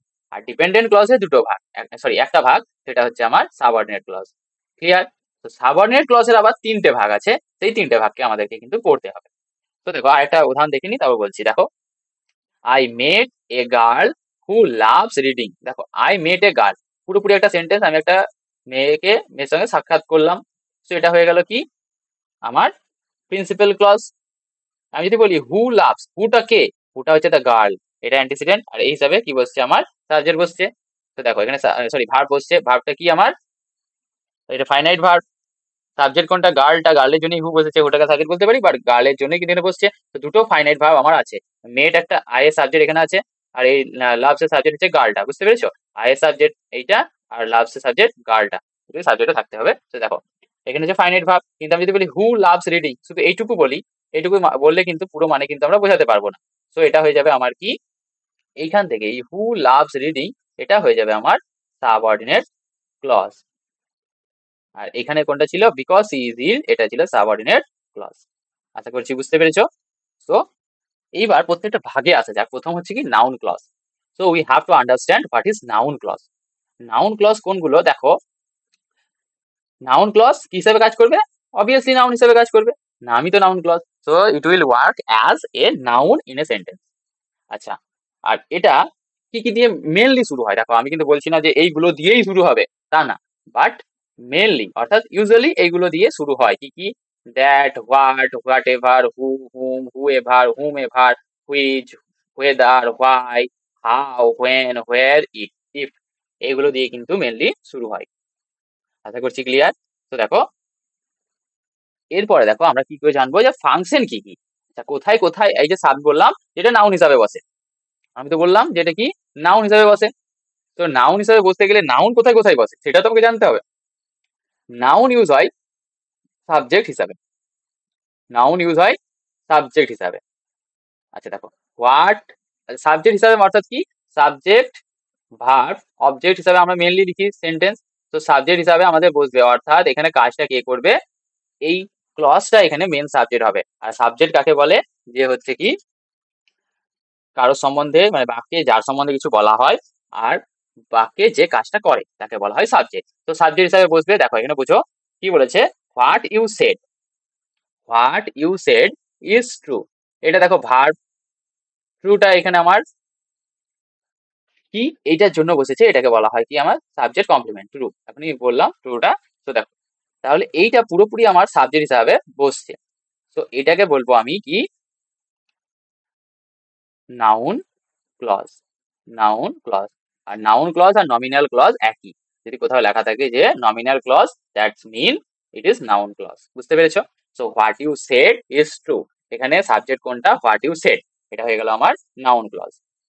এবার দেখো অ্যাজ ডাইরেক্ট অবজেক্ট, আমি অলরেডি ডাইরেক্ট অবজেক্ট তোমাদের বুঝিয়ে এলাম, অর্থাৎ ডাইরেক্ট অবজেক্ট হিসাবে কে বসতে পারে, নাউন বসতে পারে। আচ্ছা আগে একটা আমি তোমাদের এক্সাম্পল ছেড়ে এলাম না, এক্সাম্পলটা দেখে নাও। That she pass the exam surprise everyone. That she pass the exam, এই যে সে যে পাস করেছে এক্সামটা, এইটা সবাইকে চমকে দিয়েছে, কাজটা তাহলে এ করছে, এটা হয়ে গেল আমার সাবজেক্ট। আর এটা যদি সাবজেক্ট হয় তাহলে এটা হয়ে গেল আমার নাউন ক্লজ। ক্লিয়ার? আর এটা সারপ্রাইজ করেছে এভরিওয়ানকে, অর্থাৎ এটা সাবজেক্ট হিসাবে বসছে, অর্থাৎ এটা নাউন ক্লজ হয়ে গেল। বুঝতে পেরেছো? দেখো এটা কি হিসাবে বসতে পারে, একটা নাউন ক্লজ আর একটা অবজেক্ট হিসাবে বসতে পারে। দেখো I know that he is honest, দেখো আই সাবজেক্ট, নো ভার্ব, ভার্বের পর কে বসেছে, দ্যাট হি ইজ অনেস্ট, যে সে হয় honest. I know that he is honest, আমি জানি, কি জানি, এই যে হোয়াটের অ্যান্সার হচ্ছে না, যে কি জানি, সেটা হয়ে গেল কি আমার দ্যাট হি ইজ অনেস্ট, আমি কি জানি, যে সে হচ্ছে অনেস্ট, এটা জানি। তো এই জিনিসটা হয়ে গেল আমার নাউন ক্লজ, যেহেতু এটা অবজেক্ট হিসাবে বসেছে। কার অবজেক্ট বসেছে, ভার্বের অবজেক্ট হিসাবে বসেছে, সেই জন্য এটাকে বলা হয় ডাইরেক্ট অবজেক্ট। আচ্ছা ইনডাইরেক্ট অবজেক্ট হিসাবে বসতে পারে। আচ্ছা পরেরটা আমি চলে এলাম, সরি। দেখো she wondered where he was going, সে ওয়ান্ডার্ড মানে চিন্তিত হয়ে গেল বা অবাক হয়ে গেল, হোয়ার হি ওয়াজ গোয়িং সে কোথায় যাচ্ছে, সে কোথায় যাচ্ছে, মানে এটা ভার্বটাকে কি করছে, ভার্ব সম্বন্ধে, এটা কিন্তু আমার অবজেক্ট, ভার্বের অবজেক্ট, এটাকে বলা হয় ডাইরেক্ট অবজেক্ট। আর ডাইরেক্ট অবজেক্ট হিসাবে কে বসতে পারে, শুধু নাউনই বসতে পারে, সেই জন্য এটা হবে কি ক্লজ, নাউন ক্লজ। হোয়ার দেখে কিন্তু ভেবো না যে এটা অ্যাডভার্ব ক্লজ, এটা কিন্তু ভেবো না, ঠিক আছে, প্লেস হিসাবে এটা কিন্তু হচ্ছে না, এটা বলছে ওর ভার্বটার এখানে অবজেক্ট হিসাবে বসেছে, সেই জন্য হয়ে গেল নাউন ক্লজ। বুঝতে পেরেছো? দেখো পরেরটা দেখো, as an indirect object, indirect object এখনই বুঝিয়ে এলাম কি হয়, প্রিপোজিশনের পরে বসে। আর দেখো উই আর ওয়ারিড, আমরা চিন্তিত, অ্যাবাউট এটা প্রিপোজিশন, প্রিপো, প্রিপোজিশনের পরে দেখো হোয়াট হি মাইট ডু, প্রিপোজিশনের পরে এই ক্লজটা বসেছে, এই ক্লজটা আমার ইনডাইরেক্ট অবজেক্ট হিসেবে বসেছে, তাহলে সে অরিড আছে কোনটা সম্পর্কে, হোয়াট হি মাইট ডু, সে কি করবে এটা নিয়ে চিন্তিত আছে। সো এটা কি হয়ে গেল আমার নাউন ক্লজ। ক্লিয়ার? তারপরটা দেখো she is interested, she is interested, subject verb, দেখো সাবজেক্ট ভার্ব কমপ্লিট, এখানে দেখো ইন, ইন হয়ে গেল প্রিপোজিশন, আর এর পরেরটা হয়ে গেল আমার কি ইনডাইরেক্ট অবজেক্ট। তো ইনডাইরেক্ট অবজেক্ট কে হতে পারে, নাউন ক্লজ হতে পারে। কেন ইনডাইরেক্ট অবজেক্ট, দেখো মানেটা বোঝো, সি ইজ ইন্টারেস্টেড, সে ছিল ইন্টারেস্টেড ইন, কিসের মধ্যে, কিসে, কি দিয়ে কোশ্চেন, কিসে ইন্টারেস্টেড ছিল, কিসে, কি, হোয়াট, ইন হুইচ বা ইন হুইচ এসব বলবো। তাহলে কি হবে, এই যে অ্যান্সারটা পাচ্ছি এটা কি আমার নাউন পাচ্ছি, তাহলে তাতে হবে আমার কি নাউন ক্লজ। নাউন ক্লজ চেনার একটা সহজ উপায় কি, তুমি যে কোনো একটা নাউন ওই ক্লজটার জায়গায় বসিয়ে দেখবে, হয় তুমি ইট বসিয়ে দেখতে পারো, কিংবা দিস বসিয়ে দেখতে পারো, বা যে কোনো ধরনের noun, any name or any noun, any noun বসিয়ে তুমি দেখার চেষ্টা করো। যদি দেখো যে না ঠিকঠাক হয়ে যাচ্ছে, তো জানবে এটা নাউন ক্লজ। দেখো তুমি এখানে আমি করে দেখাই তবে বুঝতে পারবে। আমি যদি বলি এই যে what you said is true, এই জায়গায় আমি যদি বলি ইট ইজ ট্রু, এরকম বাক্য হয় তো, ইট ইজ ট্রু, তাহলে ইটের জায়গায় এখানে বসেছে কোনটা, হোয়াট ইউ সেড। সো এটা হয়ে গেল আমার কি নাউন ক্লজ। আচ্ছা দেখো that she pass the exam surprise everyone, আমি যদি বলি দিস বা ইট যাই দেখি, সারপ্রাইজ এভরিওয়ান আমি লিখলাম, পুরোটা লিখলাম না, সারপ্রাইজ এভরিওয়ান। সো দেখো আমি এরকম বাক্য হতে পারে, দিস সারপ্রাইজড এভরিওয়ান, হতেই পারে। তো দিসের জায়গায় এখানে কোনটা বসে আছে, the that she pass the exam. So এখানে বুঝতে পেরেছো? সো এটা কি হবে আমার, এটা হবে আমার নাউন ক্লজ। তো দেখো এখানে আবার যদি আমি এইটাতে দেখতে চাই, আই নো ইট, যদি শুধু আমি বলে দিই, দেখো বাক্যটা হয়ে যাচ্ছে আই নো ইট, নাউন হয়ে যাচ্ছে, সেটা নাউন ক্লজ বলতেই পারি আমরা। তারপরে দেখো she wondered where he was going, she wondered, ধরো এখানে আমি বলে দিলাম this, she wondered about this বা হোয়ার, এই সম্বন্ধে আমি বলছি। এখানে দেখো আমার কি হিসাবে অ্যান্সার আসছে। সো এখানে আমি যদি এই ট্রিকটা নাও ফলো করে, দেখো এই ট্রিকটা কিন্তু সব জায়গায় কিন্তু ফলো করবে এর কোনো মানে নেই। এটা 75% ফলো করবে, কিছু কিছু জায়গায় নাও ফলো করতে হবে, তখন কিন্তু তোমাদের নিজের জ্ঞান লাগাতে হবে। এখানে কোনো তুমি নাউনও লাগিয়ে দিতে পারো, দেখবে চেষ্টা করে, কিছু কিছু জায়গায় হবে, কিছু কিছু জায়গায় হবে না, বাট 75% জায়গায় কিন্তু ট্রিকটা কাজ করে যাবে।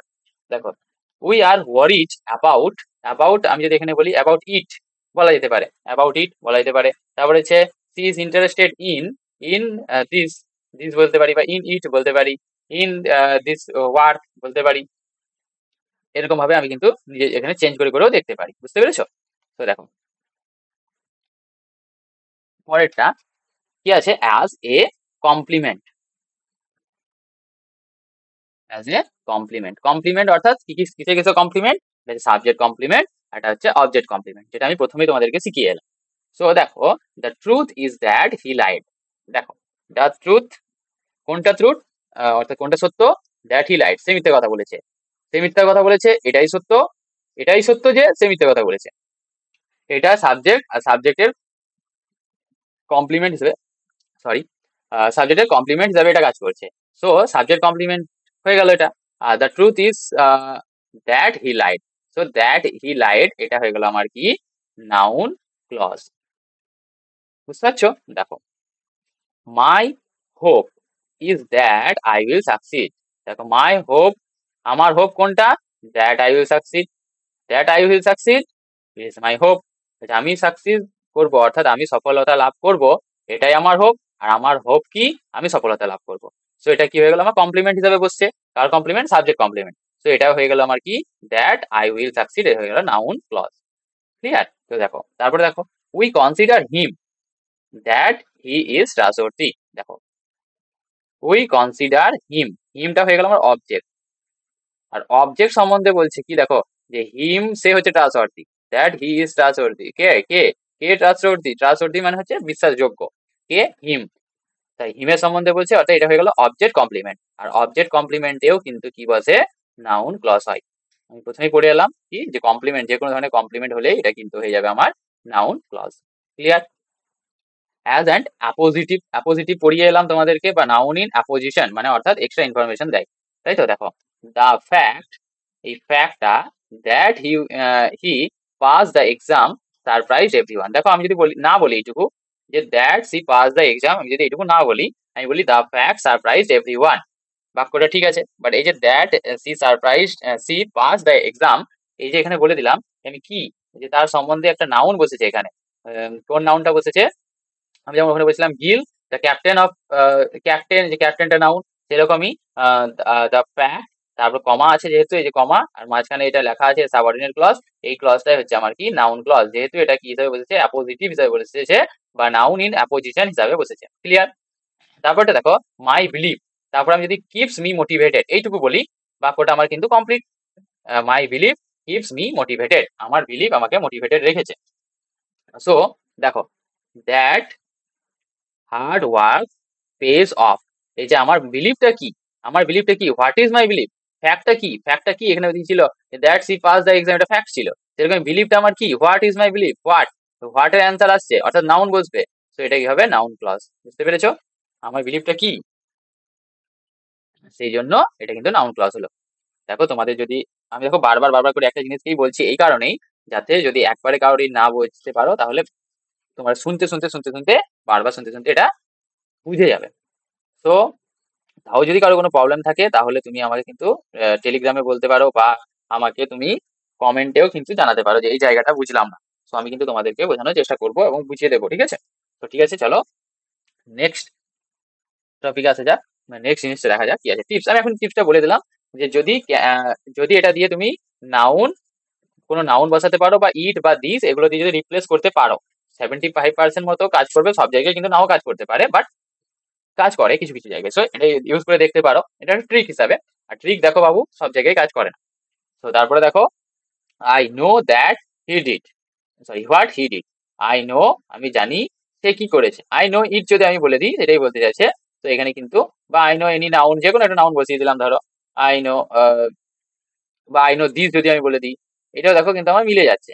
সো এখানে কিন্তু আমার নাউন ক্লজ, এই যে হোয়াট হি ডিড, এটা নাউন ক্লজ হয়ে গেল। বুঝতে পেরেছো? তারপরে দেখো, লুক ফর ওয়ার্ডস লাইক, দেখো that, whether, what, who and how. যদি প্রথম দিকেই এই ওয়ার্ড গুলো পেয়ে যাও, হোয়াট, হোয়েদার, তারপরে হচ্ছে দ্যাট, হু অ্যান্ড হাউ, এগুলো থাকলে চান্স আছে কিন্তু নাউন ক্লজ হওয়ার। যে হবেই বলছি না, বাট চান্স আছে হওয়ার।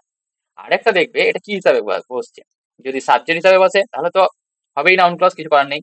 যদি অবজেক্ট হিসাবে বসে তাও হবে, আর কমপ্লিমেন্ট হিসাবে যদি বসে তাও কিন্তু আমার নাউন ক্লজ হবে, এতে কোনো বাধা নেই। Am I clear? So let's move to the next slide. তো কি বলেছে, এবার আমরা শিখবো কি রিলেটিভ আর অ্যাডজেক্টিভ ক্লজ। যাকে রিলেটিভ ক্লজ বলে তাকে অ্যাডজেক্টিভ ক্লজ বলে, ঠিক আছে, একজনেরই দুটো নাম। তো দেখো, রিলেটিভ ক্লজ কি হিসেবে কাজ করবে, বা অ্যাডজেক্টিভ ক্লজ অবভিয়াসলি অ্যাডজেক্টিভ হিসেবে কাজ করবে। আর অ্যাডজেক্টিভের কাজ, অ্যাডজেক্টিভ হচ্ছে নাউনের দোষ গুণ বোঝায়, নাউনকে মডিফাই করে। তো এখানে আমার এটাও কি করবে, ইনিও আমাকে তাই করবেন, যে নাউন এবং প্রোনাউনকে মডিফাই করবে। So subordinate clause that modifies a noun or pronoun, একটা নাউন বা প্রোনাউনকে মডিফাই করে, এটা হচ্ছে আমার সাবঅর্ডিনেট ক্লজ। আচ্ছা, টেলস হুইচ ওয়ান, আচ্ছা টেলস হুইচ, হুইচ ওয়ান মানে কোনটা, তারপর হচ্ছে হোয়াট কাইন্ড কোন রকম, এন্ড হাউ মেনি মানে কোন জিনিসটা বা কোন রকমের, হোয়াট কাইন্ড এবং হাউ মেনি কতগুলো, এইসব জিনিস আমাদেরকে কিন্তু সাবঅর্ডিনেট ক্লজের মধ্যে যে রিলেটিভ ক্লজ সেটা কিন্তু আমাদেরকে বোঝায়। এক্সাম্পল দেখো, the man who is standing there is my father. দেখো আগে আমরা এখানে মেন ক্লজ খুঁজবো, মেন ক্লজ কোনটা হবে, দেখো the man is my father, the man is my father. এখানে দেখো, এই যে হু ইজ স্ট্যান্ডিং দেয়ার, এই যে হু ইজ স্ট্যান্ডিং দেয়ার, এই কথাটা বলতে হু বলতে কাকে বোঝাচ্ছে, দ্য ম্যান। দ্য ম্যান কে বোঝাচ্ছে, অর্থাৎ এটা ম্যানটা কি আমার নাউন, ম্যানটা আমার নাউন, আর নাউনকে মডিফাই করছে, অর্থাৎ এটা হয়ে গেল অ্যাডজেক্টিভ। আমি ক্লিয়ার? আর যেহেতু অ্যাডজেক্টিভ আর এটা একটা ক্লজ, সো এটাকে বলা হবে রিলেটিভ ক্লজ বা adjective clause. Adjective clause adjective হিসেবে কাজ করছে, তো এটা হয়ে যাবে অ্যাডজেক্টিভ ক্লজ। দেখো তারপর কি আছে, এগুলো মেনলি স্টার্ট হয় কোন দিয়ে, রিলেটিভ প্রোনাউন পড়িয়ে এসছি কি কি, হু, হুম, হুজ, হুইচ আর দ্যাট, এগুলো দিয়ে স্টার্ট হতে পারে। আর এটা কি হতে পারে, দেখো রিলেটিভ অ্যাডভার্বস যেমন হোয়ার, হোয়েন, হোয়াই, এইসব দিয়ে কিন্তু স্টার্ট হতে পারে। তো ডিটেলসে দেখা যাক ভালোভাবে। রিলেটিভ প্রোনাউন গুলো কিন্তু আমরা কোথায় কোথায় ইউজ হয় সেটা শিখবো। আমরা কি শিখবো, রিলেটিভ যে প্রোনাউন গুলো কোথায় কোথায় ইউজ হয় সেটা আমরা কিন্তু শিখবো। দেখো কি আছে, হু, হু হচ্ছে কে, হু মানে কে, কে মানুষজনের জন্য বসবে, কে হিসাবে তুমি মানুষকে বোঝাবে, আর এটা কি হিসাবে বসে, সাবজেক্ট হিসাবে বসে, অর্থাৎ হু হয়ে গেল সাবজেক্ট। বুঝতে পেরেছো? আর এবার এক্সাম্পল দেখো কি বলেছে, the boy, the boy who plays football is, ঠিক আছে, the boy who plays football is mine, কিছু গন্ডগোল আছে এখানে, ইজ মাইন করো না, এটা করে দাও ইজ মাই ব্রাদার, ঠিক আছে। দ্য বয় যে ছেলেটা, হু প্লেস ফুটবল যে ফুটবল খেলছে, হয় আমার ভাই, ঠিক আছে। এখানে মাইন্ডটা এখানে ভুল আছে, এটা টাইপিং মিস্টেকে কোনো গন্ডগোল হয়েছে। তো এখানে কি হবে দেখো, ব্রাদারটা হচ্ছে তাহলে the boy is my brother. তো এখানে দেখো এটা কিন্তু আমার সাবজেক্ট হিসাবে বসছে কোনটার, দেখো হু প্লেস ফুটবল, হু প্লেস ফুটবল, হু প্লেস ফুটবল, এটা আমার কি, আমার কাকে ডেসক্রাইব করছে, এই বয়টাকে বলছে যে বয়টা ফুটবল খেলছে, আর সে হচ্ছে আমার ব্রাদার। তো এখানে এটা হয়ে গেল আমার কি, অ্যাডজেক্টিভ।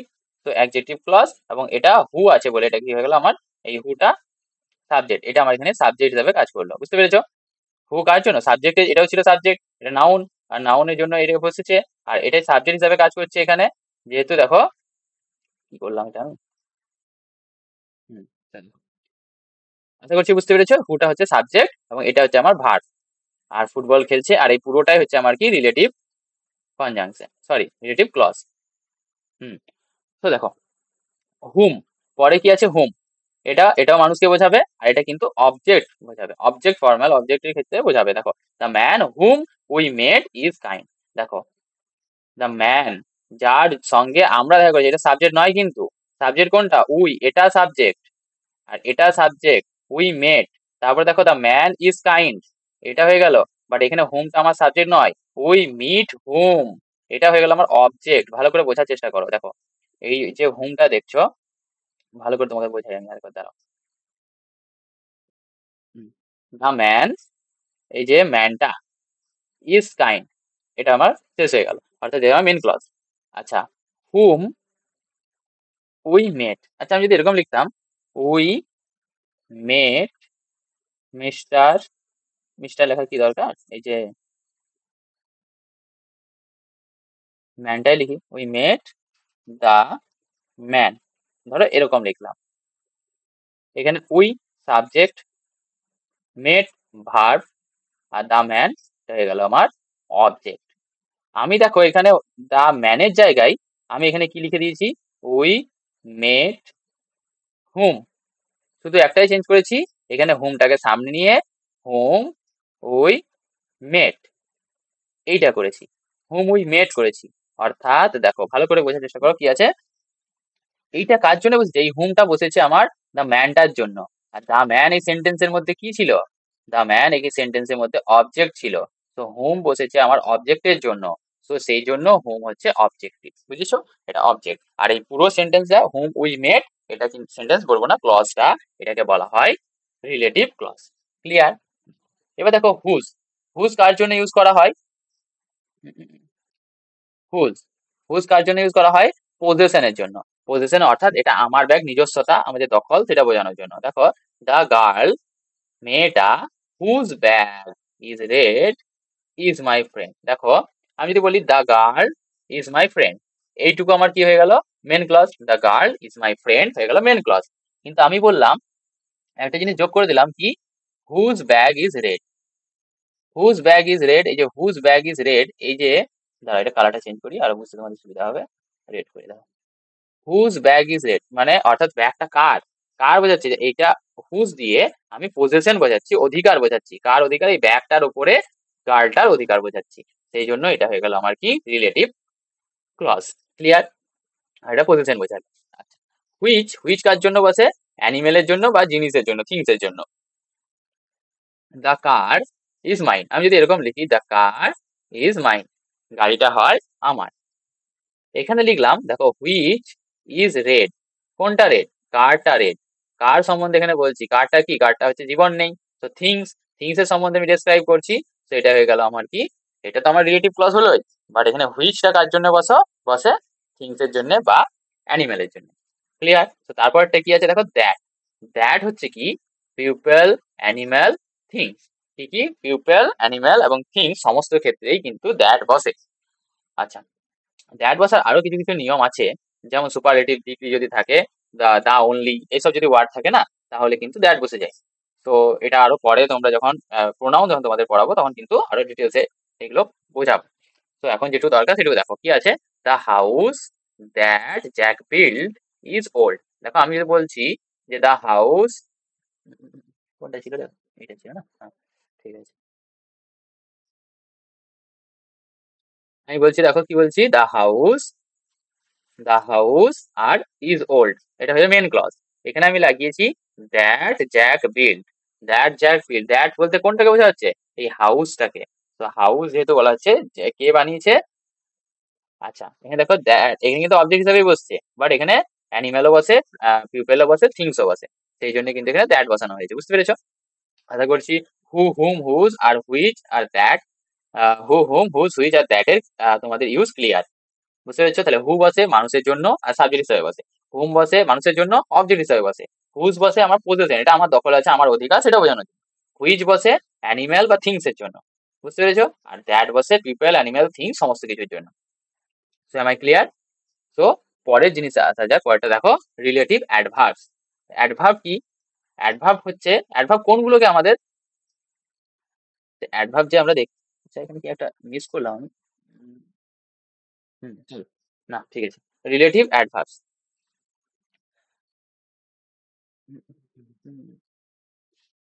আচ্ছা অ্যাডভার্ব কোনগুলো? হোয়ার, হোয়েন আর হোয়াই, এই তিনটেকে বলা হয় রিলেটিভ অ্যাডভার্ব। তো রিলেটিভ অ্যাডভার্ব, এই যে হোয়ার, হোয়ার কার জন্য বসে?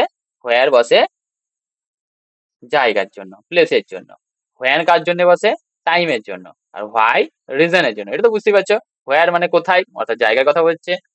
হোয়েন, হোয়েন মানে কখন, টাইমের কথা বলছে। আর হোয়াই হচ্ছে কেন, রিজনের কথা বলছে, কারণের কথা বলছে। ঠিক আছে, দেখো আই নো, আমি জানি, the place where he lives. দেখো I subject, know verb, the place এখানে হচ্ছে অবজেক্ট। অবজেক্ট মানে এটা নাউন, আর নাউন সম্বন্ধে বলছে হোয়ার হি লিভস, নাউন সম্বন্ধে ডেসক্রাইব করছে অর্থাৎ অ্যাডজেক্টিভ। তো এটা অ্যাডজেক্টিভ ক্লজ হবে। রিলেটিভ অ্যাডভার্ব লাগছে, বাট ইউজ কিন্তু হচ্ছে আমার অ্যাডজেক্টিভ। ক্লিয়ার? তো দেখো তারপরে দেখো হোয়েন, হোয়েন যে টাইম।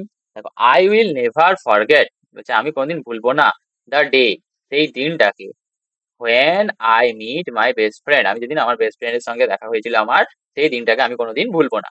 আচ্ছা আই উইল নেভার ফরগেট, এটা হচ্ছে ভার্ব, এটা হচ্ছে সাবজেক্ট, কোনটাকে, দা ডে, দা ডে অর্থাৎ এটা হয়ে গেল অবজেক্ট। আর অবজেক্ট সম্বন্ধে আমার ডেসক্রাইব করছে অর্থাৎ এটা হয়ে গেল আমার অ্যাডজেক্টিভ, যেহেতু অবজেক্ট নাউন হয়, আর নাউন সম্বন্ধে যে ডেসক্রাইব করে সে হয়ে যাবে অ্যাডজেক্টিভ, অর্থাৎ এটা অ্যাডজেক্টিভ ক্লজ। বুঝতে পেরেছো? তারপরে দেখো কি আছে, রিজন অর্থাৎ কারণ বোঝায়। কারণ বোঝায় মানে দেখো আই ডোন্ট নো, আমি জানি না, আই ডোন্ট নো কি জানি না, দ্য রিজন, আমি জানি না কি রিজনটা। দেখো আই সাবজেক্ট, ডোন্ট নো মানে জানি না, এটা হয়ে গেল আমার ভার্ব। আর এটা হয়ে গেল দ্য রিজন, এটা গেল অবজেক্ট, আমি কি জানি না, অবজেক্ট রিজন, রিজনটা হয়ে গেল আমার এখানে নাউন। আর কি বলেছে, হোয়াই সি লেফট, কেন সে চলে গেল, কি জানি না রিজন, অর্থাৎ রিজনের কথা বলছে এখানে, এক্সপ্লেন করছে হোয়াই সি লেফট বলে। সেই জন্য এটা কি হয়ে গেল আমার, এটা হয়ে গেল আমার রিলেটিভ ক্লজ। বুঝতে পেরেছো? রিলেটিভ ক্লজ নামটা হওয়ার কারণই হচ্ছে এটাই, যেহেতু রিলেটিভ অ্যাডভার্ব এবং রিলেটিভ অ্যাডজেক্টিভ এগুলো থেকেও কিন্তু এই ক্লজটা হয়, সেই জন্য এটাকে রিলেটিভ ক্লজও বলা হয়। বুঝেছো? অ্যাডজেক্টিভ ক্লজ বা রিলেটিভ ক্লজ একই বলে। ঠিক আছে, তারপরে কি আছে, অ্যাডজেক্টিভ ক্লজের টাইপস কি কি হতে পারে? অ্যাডজেক্টিভ ক্লজ হচ্ছে দেখো, এটা হচ্ছে ডিফাইনিং আর এটা হচ্ছে নন ডিফাইনিং, এই দুই ধরনের কিন্তু অ্যাডজেক্টিভ ক্লজ হতে পারে।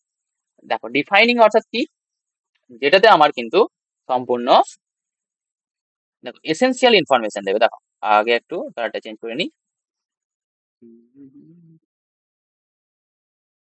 কালারটা চেঞ্জ করে ওটাই নিয়ে নাকি, রেডি, হ্যাঁ চল। ডিফাইনিং এবং নন ডিফাইনিং। ডিফাইনিং মানে কি, যেটাতে হচ্ছে এসেনশিয়াল ইনফরমেশন দিবে, দেবে অর্থাৎ কি রকম, যেটা আমার দরকারি ইনফরমেশন, এটা লাগবে কাজে, সেই ধরনের ইনফরমেশন দিলে সেটাকে বলা হয় ডিফাইনিং। এটাতে কমার ইউজ করা যাবে না, আমরা কমা ইউজ করব না। আর দ্যাট ইউজ করতে পারি, এটার সঙ্গে আমরা দ্যাট কিন্তু ইউজ করতে পারি। ক্লিয়ার? দেখো এসেনশিয়াল ইনফরমেশন দেবে, কোনো কমা ইউজ করা যাবে না, এবং দ্যাট ইউজ করা যাবে। এই তিনটে কিন্তু আমার ডিফাইনিং অ্যাডজেক্টিভের রুল। আচ্ছা নন ডিফাইনিং এর রুল কি, যে এক্সট্রা ইনফরমেশন দেবে, যে দরকার নয়, এসেনশিয়াল ইনফরমেশন মানে যেটা জরুরি দরকারি বা জরুরি সেরকম যদি ইনফরমেশন দেয় তাকে বলা হয় এসেনশিয়াল ইনফরমেশন। আর এক্সট্রা ইনফরমেশন যদি যেটা দরকার নেই সেরকম ইনফরমেশন দেয় সেটাকে বলা হয় নন ডিফাইনিং ইনফরমেশন। এবং দেখো ইউজ কমা, এবং এটাতে কমা ইউজ করা করতে হবে, মানে আর কি বলেছে, ডোন্ট ইউজ দ্যাট, দ্যাট কিন্তু ইউজ করা চলবে না। ক্লিয়ার? তো দেখো এক্সাম্পলের সাহায্যে বুঝি, এক্সাম্পলটা কি বলেছে দেখো, দ্য বুক, বইটা, that is on the table is mine, বলছে যে বইটা যেটা টেবিলের ওপরে আছে সেটা আমার। The book is mine, main clause, that is on the table, আমি যদি বলি ওই বইটা আমার, কোন বইটা আমার যদি না বলি তাহলে কি করে বুঝবে? তো সেই জন্য এটা কিন্তু এসেন্সিয়াল, এটা যদি না বলি যে that is on the table, আমি যদি বলি যে না বলি যে টেবিলের ওপর যেটা আছে সেটা যদি না বলি তোমরা বুঝবে কি করে? বুঝতে পারবো না, যেহেতু বুঝতে পারবো না সেই জন্য এটা হয়ে যাবে আমার কি, এসেনশিয়াল ইনফরমেশন। তো এটা আমাকে দিতেই হবে, বুকটা আমাকে যদি পেতেই হয়। তো এটা হয়ে গেল ডিফাইনিং, আর এসেন্সিয়াল ইনফরমেশন এটার মধ্যে আছে। সো ডিফাইনিং, আর এখানে দেখো দ্যাট ইউজ হয়েছে। ক্লিয়ার? তারপরটা দেখো কি আছে, my book which is on the table is old. The book is old, আমি যদি বলি মাই বুক ইজ ওল্ড, আমার বইটা হচ্ছে ওল্ড। এখানে দেখো আমি এক্সট্রা ইনফরমেশন এটা দেওয়া হয়েছে যেটা টেবিলের উপর আছে। সেটা টেবিলের উপর না থাকলেও কোনো অসুবিধা নেই, আমাদেরকে আলাদা করে চেনার দরকার নাই, এটা এক্সট্রা ইনফরমেশন দেওয়া হয়েছে। দেখো এখানে কমা ইউজ করা হয়েছে, আর দেখো দ্যাট ইউজ হয়নি, এখানে হুইচ ইউজ হয়েছে। হুইচ, হোয়াট এসব ইউজ হতে পারে, কিন্তু দ্যাট ইউজ হবে না নন ডিফাইনিং এর ক্ষেত্রে। আশা করছি তোমাদের এটা ক্লিয়ার আছে। তো দেখো চলো পরেরটাতে যাওয়া যাক। আচ্ছা, কয়েকটা এক্সাম্পল আছে ডিফাইনিং এবং নন ডিফাইনিং এর। দেখো, the man who is, the man, ওটা আবার চেঞ্জ করতে হবে, the man who is talking to my father is a teacher. দেখো, যে লোকটা who is talking to my father is a teacher, যে লোকটা আমার জন্য, সরি আমার বাবার সঙ্গে কথা বলছে একজন টিচার। তোমরা বলবে এখানে দ্যাট কেন লাগলো না, তার কারণ হচ্ছে দ্যাট ইজ টকিং, এটা বলা যাবে না। তার কারণ কি, দ্যাট আমরা কি বললাম, ইউজ করতে পারি, ইউজ করতে পারি, বাট যে ইউজ করতেই হবে এমন না, ইউজ করতে পারি। এখানে দেখো কমা নেই, কোনো কোনো কমা দিয়েছি, কমা নেই। তো এটাই হয়ে গেল কি, দেখো যে লোকটা কথা বলছে, এটা এসেন্সিয়াল ইম্পর্টেন্ট, লোকটা হয় টিচার। এখানে আমি essential who is talking to my father, আমি ওই লোকটাকে চেনার জন্য সাহায্য করলাম, সেই জন্য এটা আমার কিন্তু এসেন্সিয়াল ইনফরমেশন দেওয়া হলো। আর যেহেতু এসেন্সিয়াল ইনফরমেশন দেওয়া হলো, সেই জন্য এটা হয়ে গেল আমার কি, অ্যাডজেক্টিভ ক্লজ।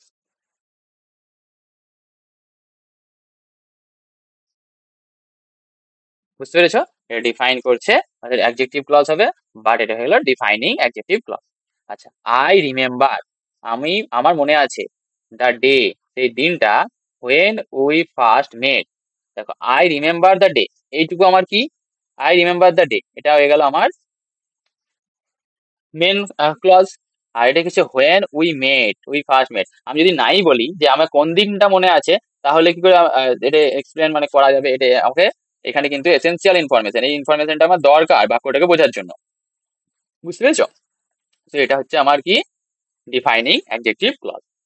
সি লাইকস, সে পছন্দ করে, বুকস দ্যাট আর ইন্টারেস্টিং, বলছে সে, তাহলে সি লাইকস বুকস, সে বই পছন্দ করে, কোন ধরনের বই, দ্যাট আর ইন্টারেস্টিং, যেগুলো হচ্ছে কি ইন্টারেস্টিং। বুঝতে পেরেছো? তো এখানে কিন্তু আমরা দ্যাট ইউজও করতে পারি, অন্য অন্য কিছু ইউজ করতে পারি, বাট এইখানে আমি কিন্তু দ্যাট ইউজ করতে পারবো না। বাকি যা ইউজ করি করিগা, কিন্তু দ্যাট ইউজ করা চলবে না। আমায় ক্লিয়ার? আশা করছি বুঝতে পারছো। দেখো, প্যারিস, আচ্ছা এটা প্রথমে এটাকে দেখি, mister Sharma who is my never is very kind. Mister Sharma is very kind, এটা হয়ে গেল আমার মেন ক্লজ।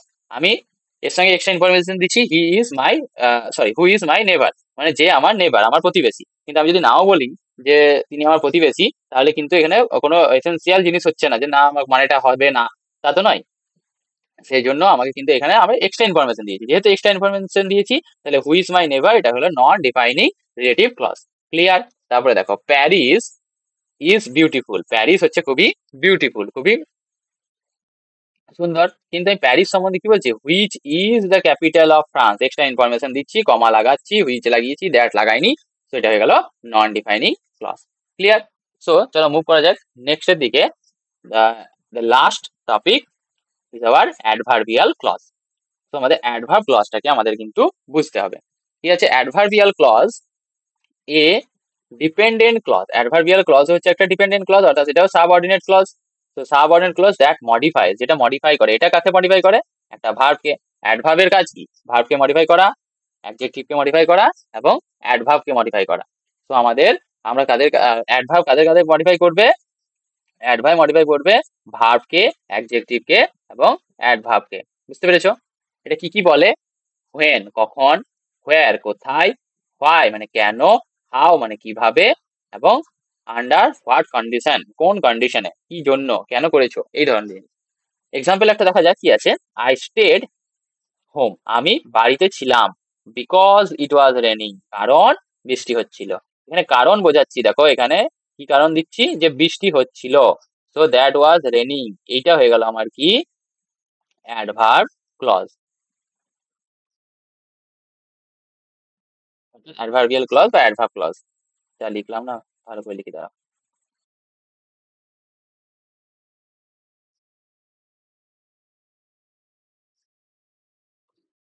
এক মিনিট।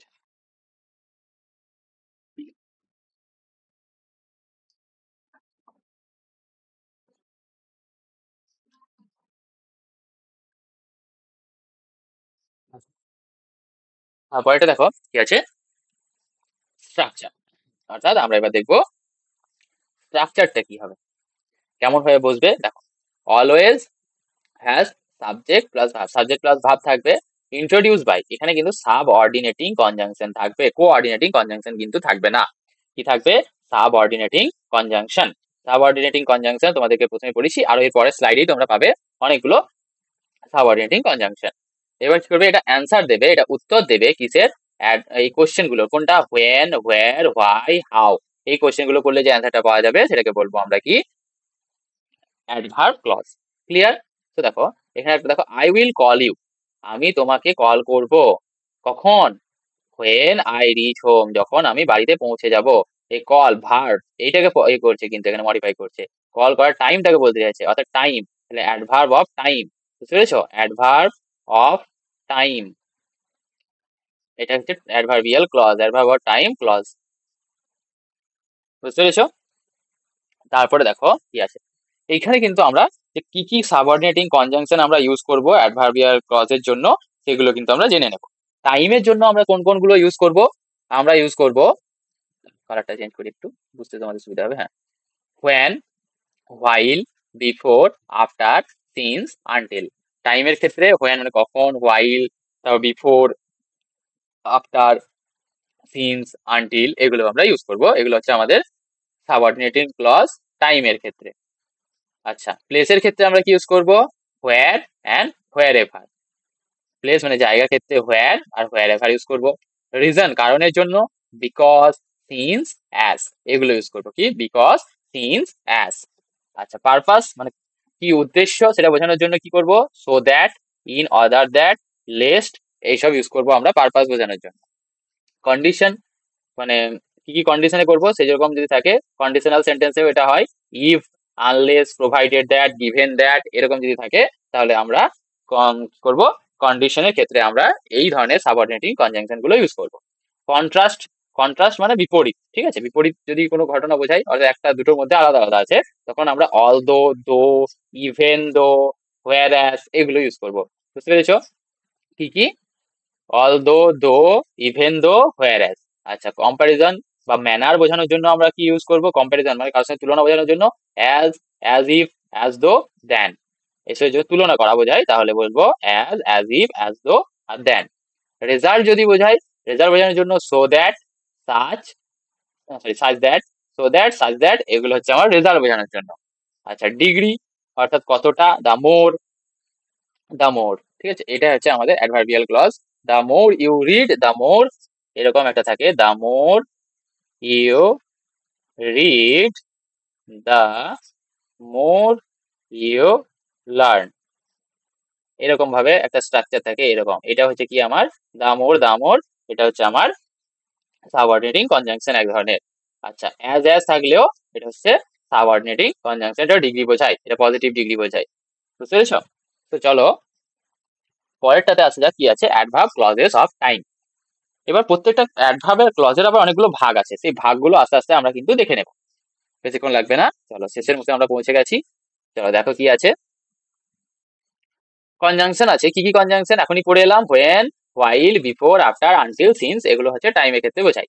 এক্সাম্পল কি আছে, I was reading when she called me. দেখো, আই ওয়াজ রিডিং, আমি পড়ছিলাম, এটা মেন ক্লজ।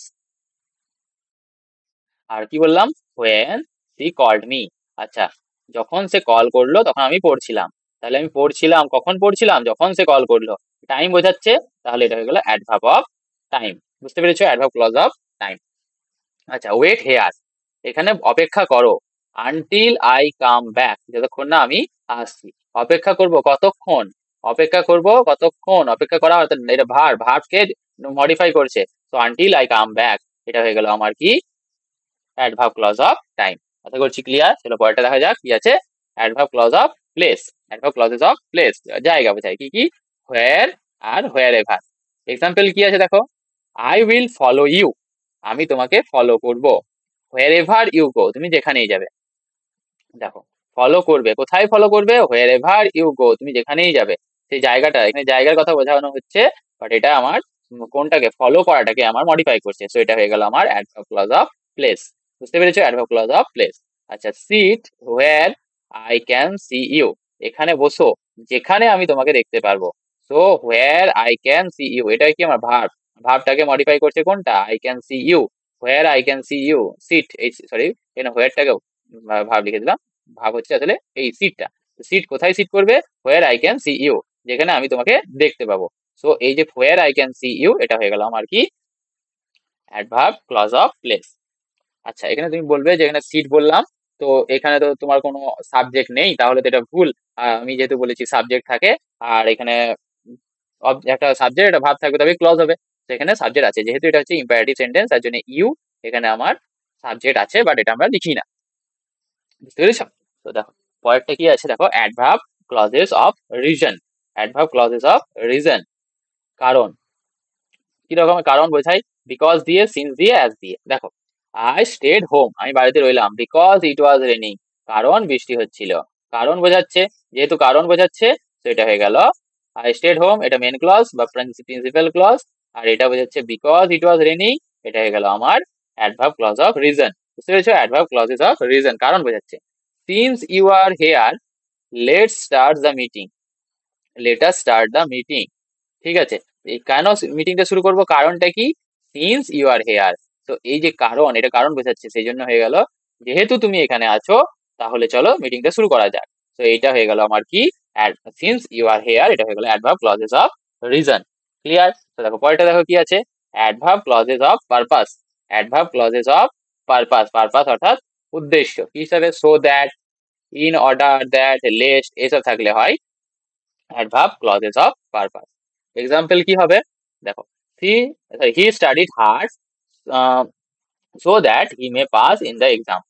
সে কঠোর পরিশ্রম করছে, হি স্টাডিড হার্ড, সে কঠোর পরিশ্রম করছে।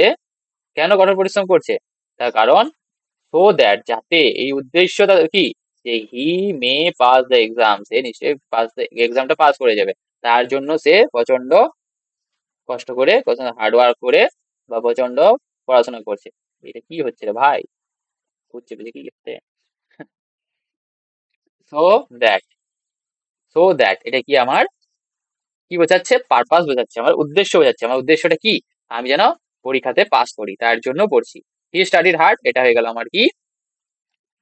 Main clause. আর মেন ক্লজ, আর এখানে সো দ্যাট, এটা সাবঅর্ডিনেট পিং কনজাংশন, এবং so that he may pass the exam, এই পুরোটা হয়ে গেল আমার অ্যাডভার্ব ক্লজ অফ পারপাস। আচ্ছা দেখো, হি, সরি, সি স্পোক সফটলি, সে আস্তে আস্তে কথা বললো, যাতে না, লেস্ট মানে হচ্ছে যাতে না, কি, যাতে দা সি ডিস্টার্ব দ্য বেবি, যেন সে বেবিটাকে ডিস্টার্ব না করে দেয়, সেই জন্য কি করলো? সে স্পিক সফটলি। দেখো, সি স্পিক সফটলি, এটা হয়ে গেল মেন ক্লজ, হয়ে গেল মেন ক্লজ। আর lest she disturb the baby, এটা হয়ে গেল আমার কি? Subordinate clause. সাবঅর্ডিনেট ক্লজের মধ্যেও একদম যদি বলা হয় অ্যাডভার্ব ক্লজ অফ পারপাস। বুঝতে পেরেছো? আর লিখছি না, adverb clauses of purpose, lest she disturb the baby, এখান থেকে। তো তারপরটা দেখা যাক কি আছে, অ্যাডভার্ব ক্লজ অফ কন্ডিশন। কি কন্ডিশন বোঝাচ্ছে? দেখো, কন্ডিশন হচ্ছে যদি ইফ বোঝায়, আনলেস বোঝায়, প্রোভাইডেড দ্যাট, এইসব যদি থাকে কনজাংশন, তাহলে হয় কন্ডিশন দিচ্ছে একটা। কি কন্ডিশন? দেখো, I will help you if you ask me, তুমি যদি আমাকে জিজ্ঞাসা করবো, আমাকে চাও, তবেই আমি তোমাকে হেল্প করব। কি বলছে? আই উইল হেল্প ইউ, আমি তোমাকে হেল্প করব, এটা হয়ে গেল main clause. If you ask me, যদি তুমি আমাকে চাও বা আমার কাছে চাও, তাহলে কি হয়ে গেল? এটা হয়ে গেল আমার adverb clauses of condition. If থেকে শুরু করে এটা কন্ডিশন দিচ্ছে, সেই জন্য। আর আই উইল হেল্প ইউ, এটা মেন ক্লজ। আচ্ছা, ইউ ক্যান নট সাকসিড, তুমি সাকসিড হবে না, সাফল্য লাভ করবে না, আনলেস ইউ ওয়ার্ক হার্ড, যতক্ষণ না পর্যন্ত তুমি কঠোর পরিশ্রম করছো, ততক্ষণ তুমি সাকসেসফুল হবে না, অর্থাৎ সাকসিড করবে না, অর্থাৎ সফল হবে না। বুঝতে পেরেছো? তো এটা কি বলেছে? তোমাকে কন্ডিশন দিচ্ছে, তোমার কন্ডিশনটা কি? তোমাকে হার্ড ওয়ার্ক করতে হবে, সেই জন্য এটা হয়ে গেল অ্যাডভার্ব ক্লজ অফ কন্ডিশন। আর ইউ ক্যান নট সাকসিড, এটা হয়ে গেল আমার main clause. Clear? So let's move to the next, adverb clauses of contrast বা কনসেশন। আচ্ছা, কন্ট্রাস্ট জিনিসটা আমি বললাম বিপরীত, অর্থাৎ তুমি একটা বলবে তার উল্টোটা তুমি করছো, এরকম ব্যাপার। দেখো কি বলেছে, although though even, sorry, although though even, even though, whereas এসব থাকলে হয় adverb clause of contrast, contrast বোঝায়। ঠিক আছে, দেখো এখানে কি বলেছে, although he is rich, যদিও সে বড়লোক বা অর্থাৎ ধনী, বড়লোক বড়টা ঠিক হবে না, ধনী, ঠিক আছে, he is not happy, ঠিক আছে, সে কিন্তু হ্যাপি নয়, যদিও সে ধনী তাও হ্যাপি নয়। আচ্ছা, যে ধনী হবে সে তো হ্যাপি হওয়ারই কথা, বাট এখানে একটা কন্ট্রাস্টিং আইডিয়া চলে আসছে না, একটা আলাদা বিপরীত দিক চলে আসছে। So here we can find some contrasting ideas, that's why this section, although he is happy, is considered as adverb clauses of contrast। এই জন্য আমরা এটাকে কি বলবো, adverb clauses of contrast বলবো। কোনটাকে? although he is rich এইটাকে, আর বাকি he is not happy এটা হয়ে গেল আমার main clause। বুঝতে পেরেছো? তারপরে দেখো, we played outside, আমরা বাইরে খেলছি, even though it rained, ঝড় মানে বৃষ্টিপাত হচ্ছে তাও আমরা বাইরে খেলছি। তো এখানে যে ইভেন দো লাগিয়েছি, এতে কি বোঝাতে চাইছি, যে এটা হয়ে গেল অ্যাডভার্ব ক্লজ অফ কন্ট্রাস্ট, আমরা বৃষ্টি হওয়ার সময় বাড়িতে থাকা উচিত ছিল, তাও আমরা কিন্তু বাইরে খেলছি, এটাই বলছি। ঠিক আছে, তো তারপরটা দেখো কি আছে, অ্যাডভার্ব ক্লজেস অফ কম্প্যারিজন বা ম্যানার। কম্প্যারিজন বা ম্যানারের জন্য কি বলছে দেখো, as if, as though, than, এটা দেখো, she sings as if she were a bird, দেখো she were এটা হয়ে গেল আমার, সি এর সঙ্গে ওয়্যার বসেছে, কেন? কারণ এখানে দেখো সে এমন করে গান গাইছিল যেন সে পাখি। তো ওয়্যার, দেখো এখানে সি সিংস, এইটুকু বুঝতে পেরেছো, সি সিংস এটা কি, এটা হচ্ছে আমার মেন ক্লজ অর্থাৎ প্রিন্সিপাল ক্লজ। আচ্ছা, অ্যাজ লাগিয়ে দিয়েছি, এমন ভাবে, এই যে ম্যানার, এমন ভাবে, অ্যাডভার্ব অফ ম্যানার, এমন ভাবে যেন, as if she were a bird, সেই জন্য একটা পাখি, ওয়্যার, সে তো কোনোদিন পাখি হতে পারবে না, সেই জন্য হাইপোথেটিক্যাল কেস, সেই জন্য এখানে হাইপোথেটিক্যাল যেহেতু কেস, সেই জন্য এখানে সি এর সঙ্গে ওয়্যার বসেছে, তাই কি হয়েছে, she sings as if she were a bird, মানে ও এমন করে গান গাচ্ছিল যেন সে একজন পাখি, একটা পাখি। আর এটা পুরোটাই কি, গান গাওয়ার ম্যানারটা, গান কেমন করে গাচ্ছিল সেটা বোঝাচ্ছে।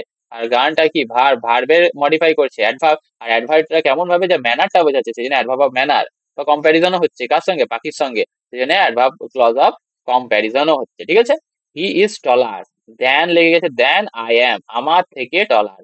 আমি যদি এরকম বলি হি ইজ টলার, ঠিক আছে, এটা আমার মেন ক্লজ হয়ে গেল, মেন ক্লজ। আর এইটা কি, দেন আই অ্যাম, আমার থেকে, এটা কি হয়ে গেল আমার adverb clause of comparison, adverb clause of comparison. বুঝতে পেরেছো? তারপরটা দেখো কি আছে, অ্যাডভার্ব ক্লজেস অফ রেজাল্ট।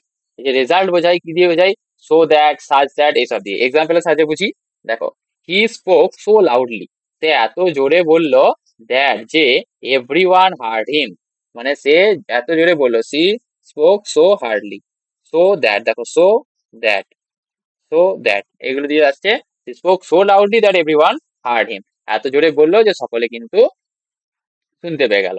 এই যে হি স্পোক, এইটুকুটা হচ্ছে আমার কি, যে হি স্পোক, এটা হয়ে গেল আমার মেন ক্লজ। আর এই যে so loudly that everyone heard হিম, এটা হয়ে গেল আমার রেজাল্ট, সে স্পোক জোরে বললো, সেই জন্য এটা রেজাল্ট হিসাবে চলে এলো। বুঝতে পেরেছো? কিসের রেজাল্ট, যে সবাই শুনতে পেয়ে গেল।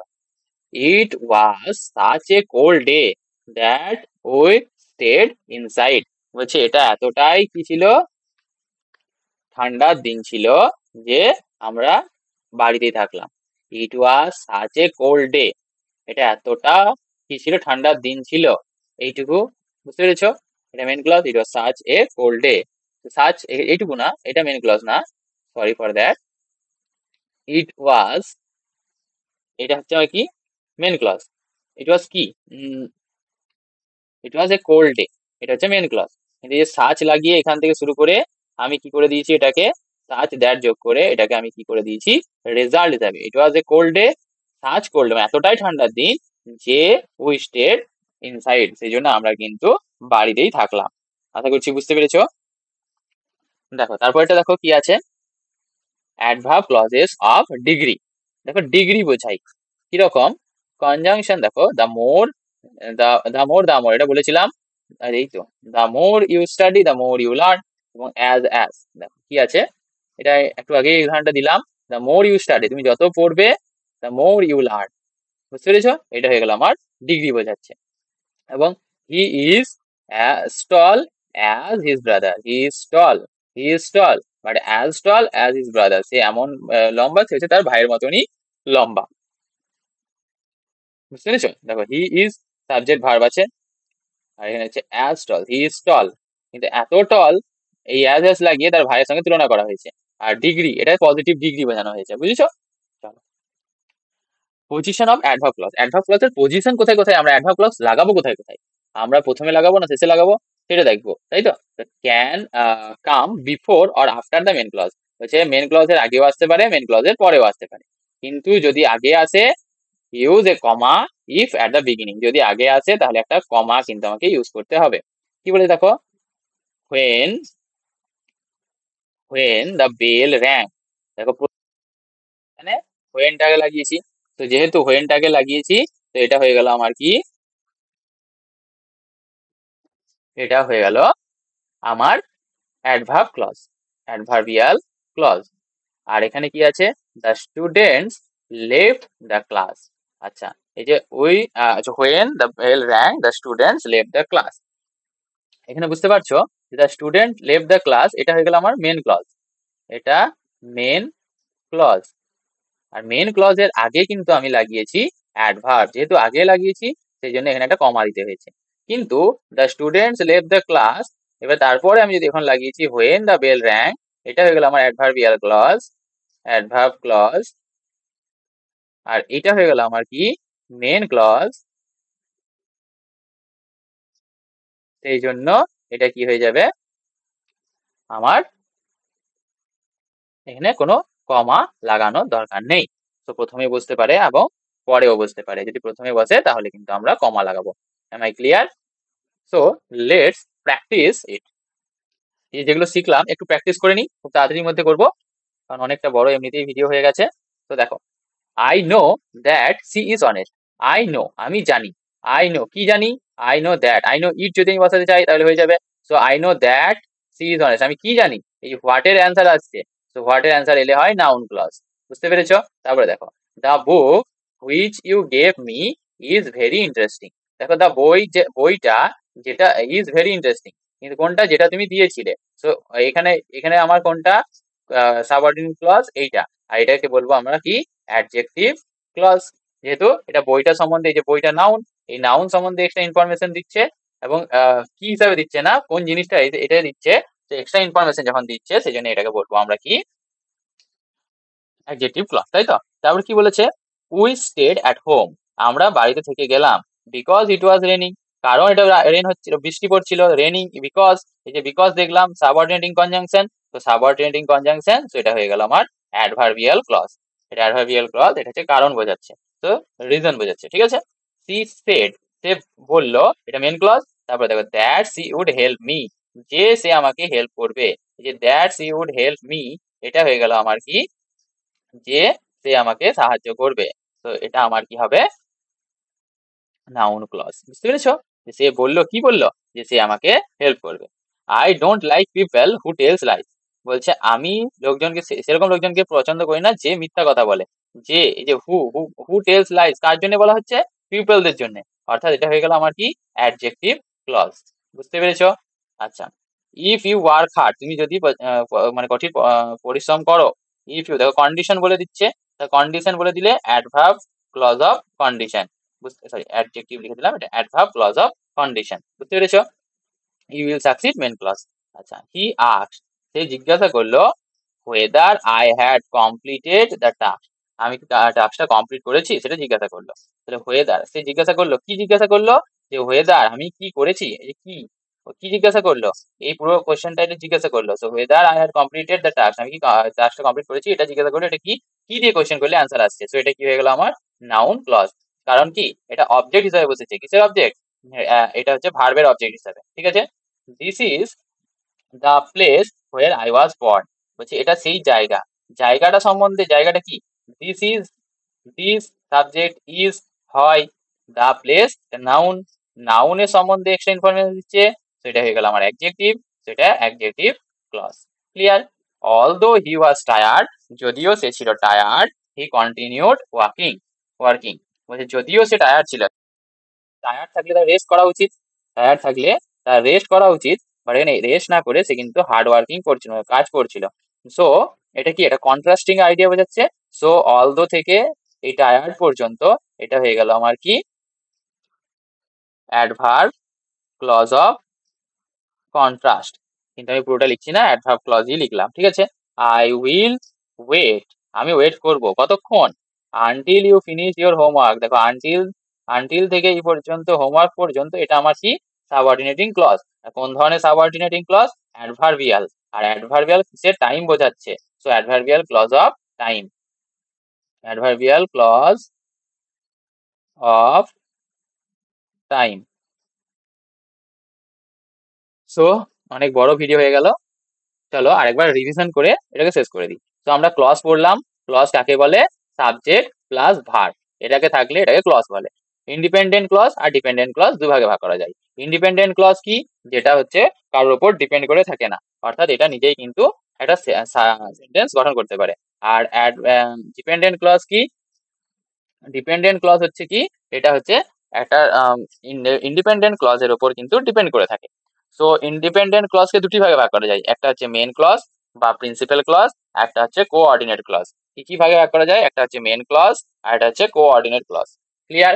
আর ডিপেন্ডেন্ট ক্লজকে, ডিপেন্ডেন্ট ক্লজের হচ্ছে সাবঅর্ডিনেট ক্লজ। আচ্ছা মেন ক্লজ কাকে বলে, মেন ক্লজ হচ্ছে যেটাতে একটা সাবজেক্ট থাকবে, একটাই ভার্ব থাকবে, ফাইনাইট ভার্ব থাকবে একটাই, সেটাকে বলা হয় মেন ক্লজ বা প্রিন্সিপাল ক্লজ। আচ্ছা এটা কারোর উপর ডিপেন্ড করে থাকবে না, এটার উপরে ডিপেন্ড করে বাকিরা থাকবে, এটা বুঝতে পেরেছো। এবং কোঅর্ডিনেট ক্লজ কি, কোঅর্ডিনেট ক্লজ হচ্ছে সেই ধরনের ক্লজ যারা দুটো ইন্ডিপেন্ডেন্ট সেন্টেন্স থাকবে, অর্থাৎ ইন্ডিপেন্ডেন্ট সেন্টেন্স নিয়ে তৈরি হবে এবং দুটো ইন্ডিপেন্ডেন্ট সেন্টেন্স থাকবে, এবং কোঅর্ডিনেট অর্থাৎ ফ্যান ভয়েস, এই যে কোঅর্ডিনেটিং কনজাংশন এগুলো দিয়ে যুক্ত থাকবে।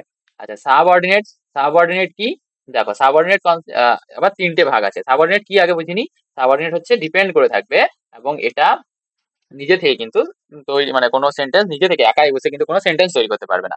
তো ক্লিয়ার? আচ্ছা সাবঅর্ডিনেট এর আবার নাউন ক্লজ, একটা হচ্ছে অ্যাডজেক্টিভ ক্লজ বা রিলেটিভ ক্লজ, একটা হচ্ছে অ্যাডভার্ব ক্লজ। তো ক্লিয়ার? এটা পুরোপুরি ক্লিয়ার করলাম। নাউন ক্লজ হচ্ছে নাউন হিসেবে, নাউনের সাবজেক্ট হিসেবে বসে, আর এদিকে হচ্ছে অবজেক্ট হিসেবে বসে। অবজেক্ট কি কি, ডাইরেক্ট অবজেক্ট, ইনডাইরেক্ট অবজেক্ট। আচ্ছা নাউন ক্লজ আর কোথায় বসে, অ্যাপোজিশন হিসেবে বসে আর কমপ্লিমেন্ট হিসেবে বসে। অ্যাডজেক্টিভ ক্লজ, অ্যাডজেক্টিভ ক্লজ হচ্ছে রিলেটিভ প্রোনাউন আর রিলেটিভ অ্যাডভার্ব হিসেবে বসে, অ্যাডভার্বের সঙ্গে বসে, এইভাবে মনে রাখবে। এবং নাউন বা প্রোনাউনকে কি করে, মডিফাই করে। এবং অ্যাডভার্ব ক্লজ কি, ভার্ব, অ্যাডজেক্টিভ বা আরেকটা অ্যাডভার্বকে মডিফাই করে, এবং এর জন্য কোঅর্ডিনেটিং, সরি সাবঅর্ডিনেটিং কনজাংশন গুলো দিয়ে বসে, এবং এগুলো আমরা সবই জানলাম। So let's finish the session. Okay, তো থ্যাংক ইউ যারা যারা শেষ পর্যন্ত দেখলে। এর অনেক, ওকে চলো আজকে আমরা এইখানেই শেষ করি।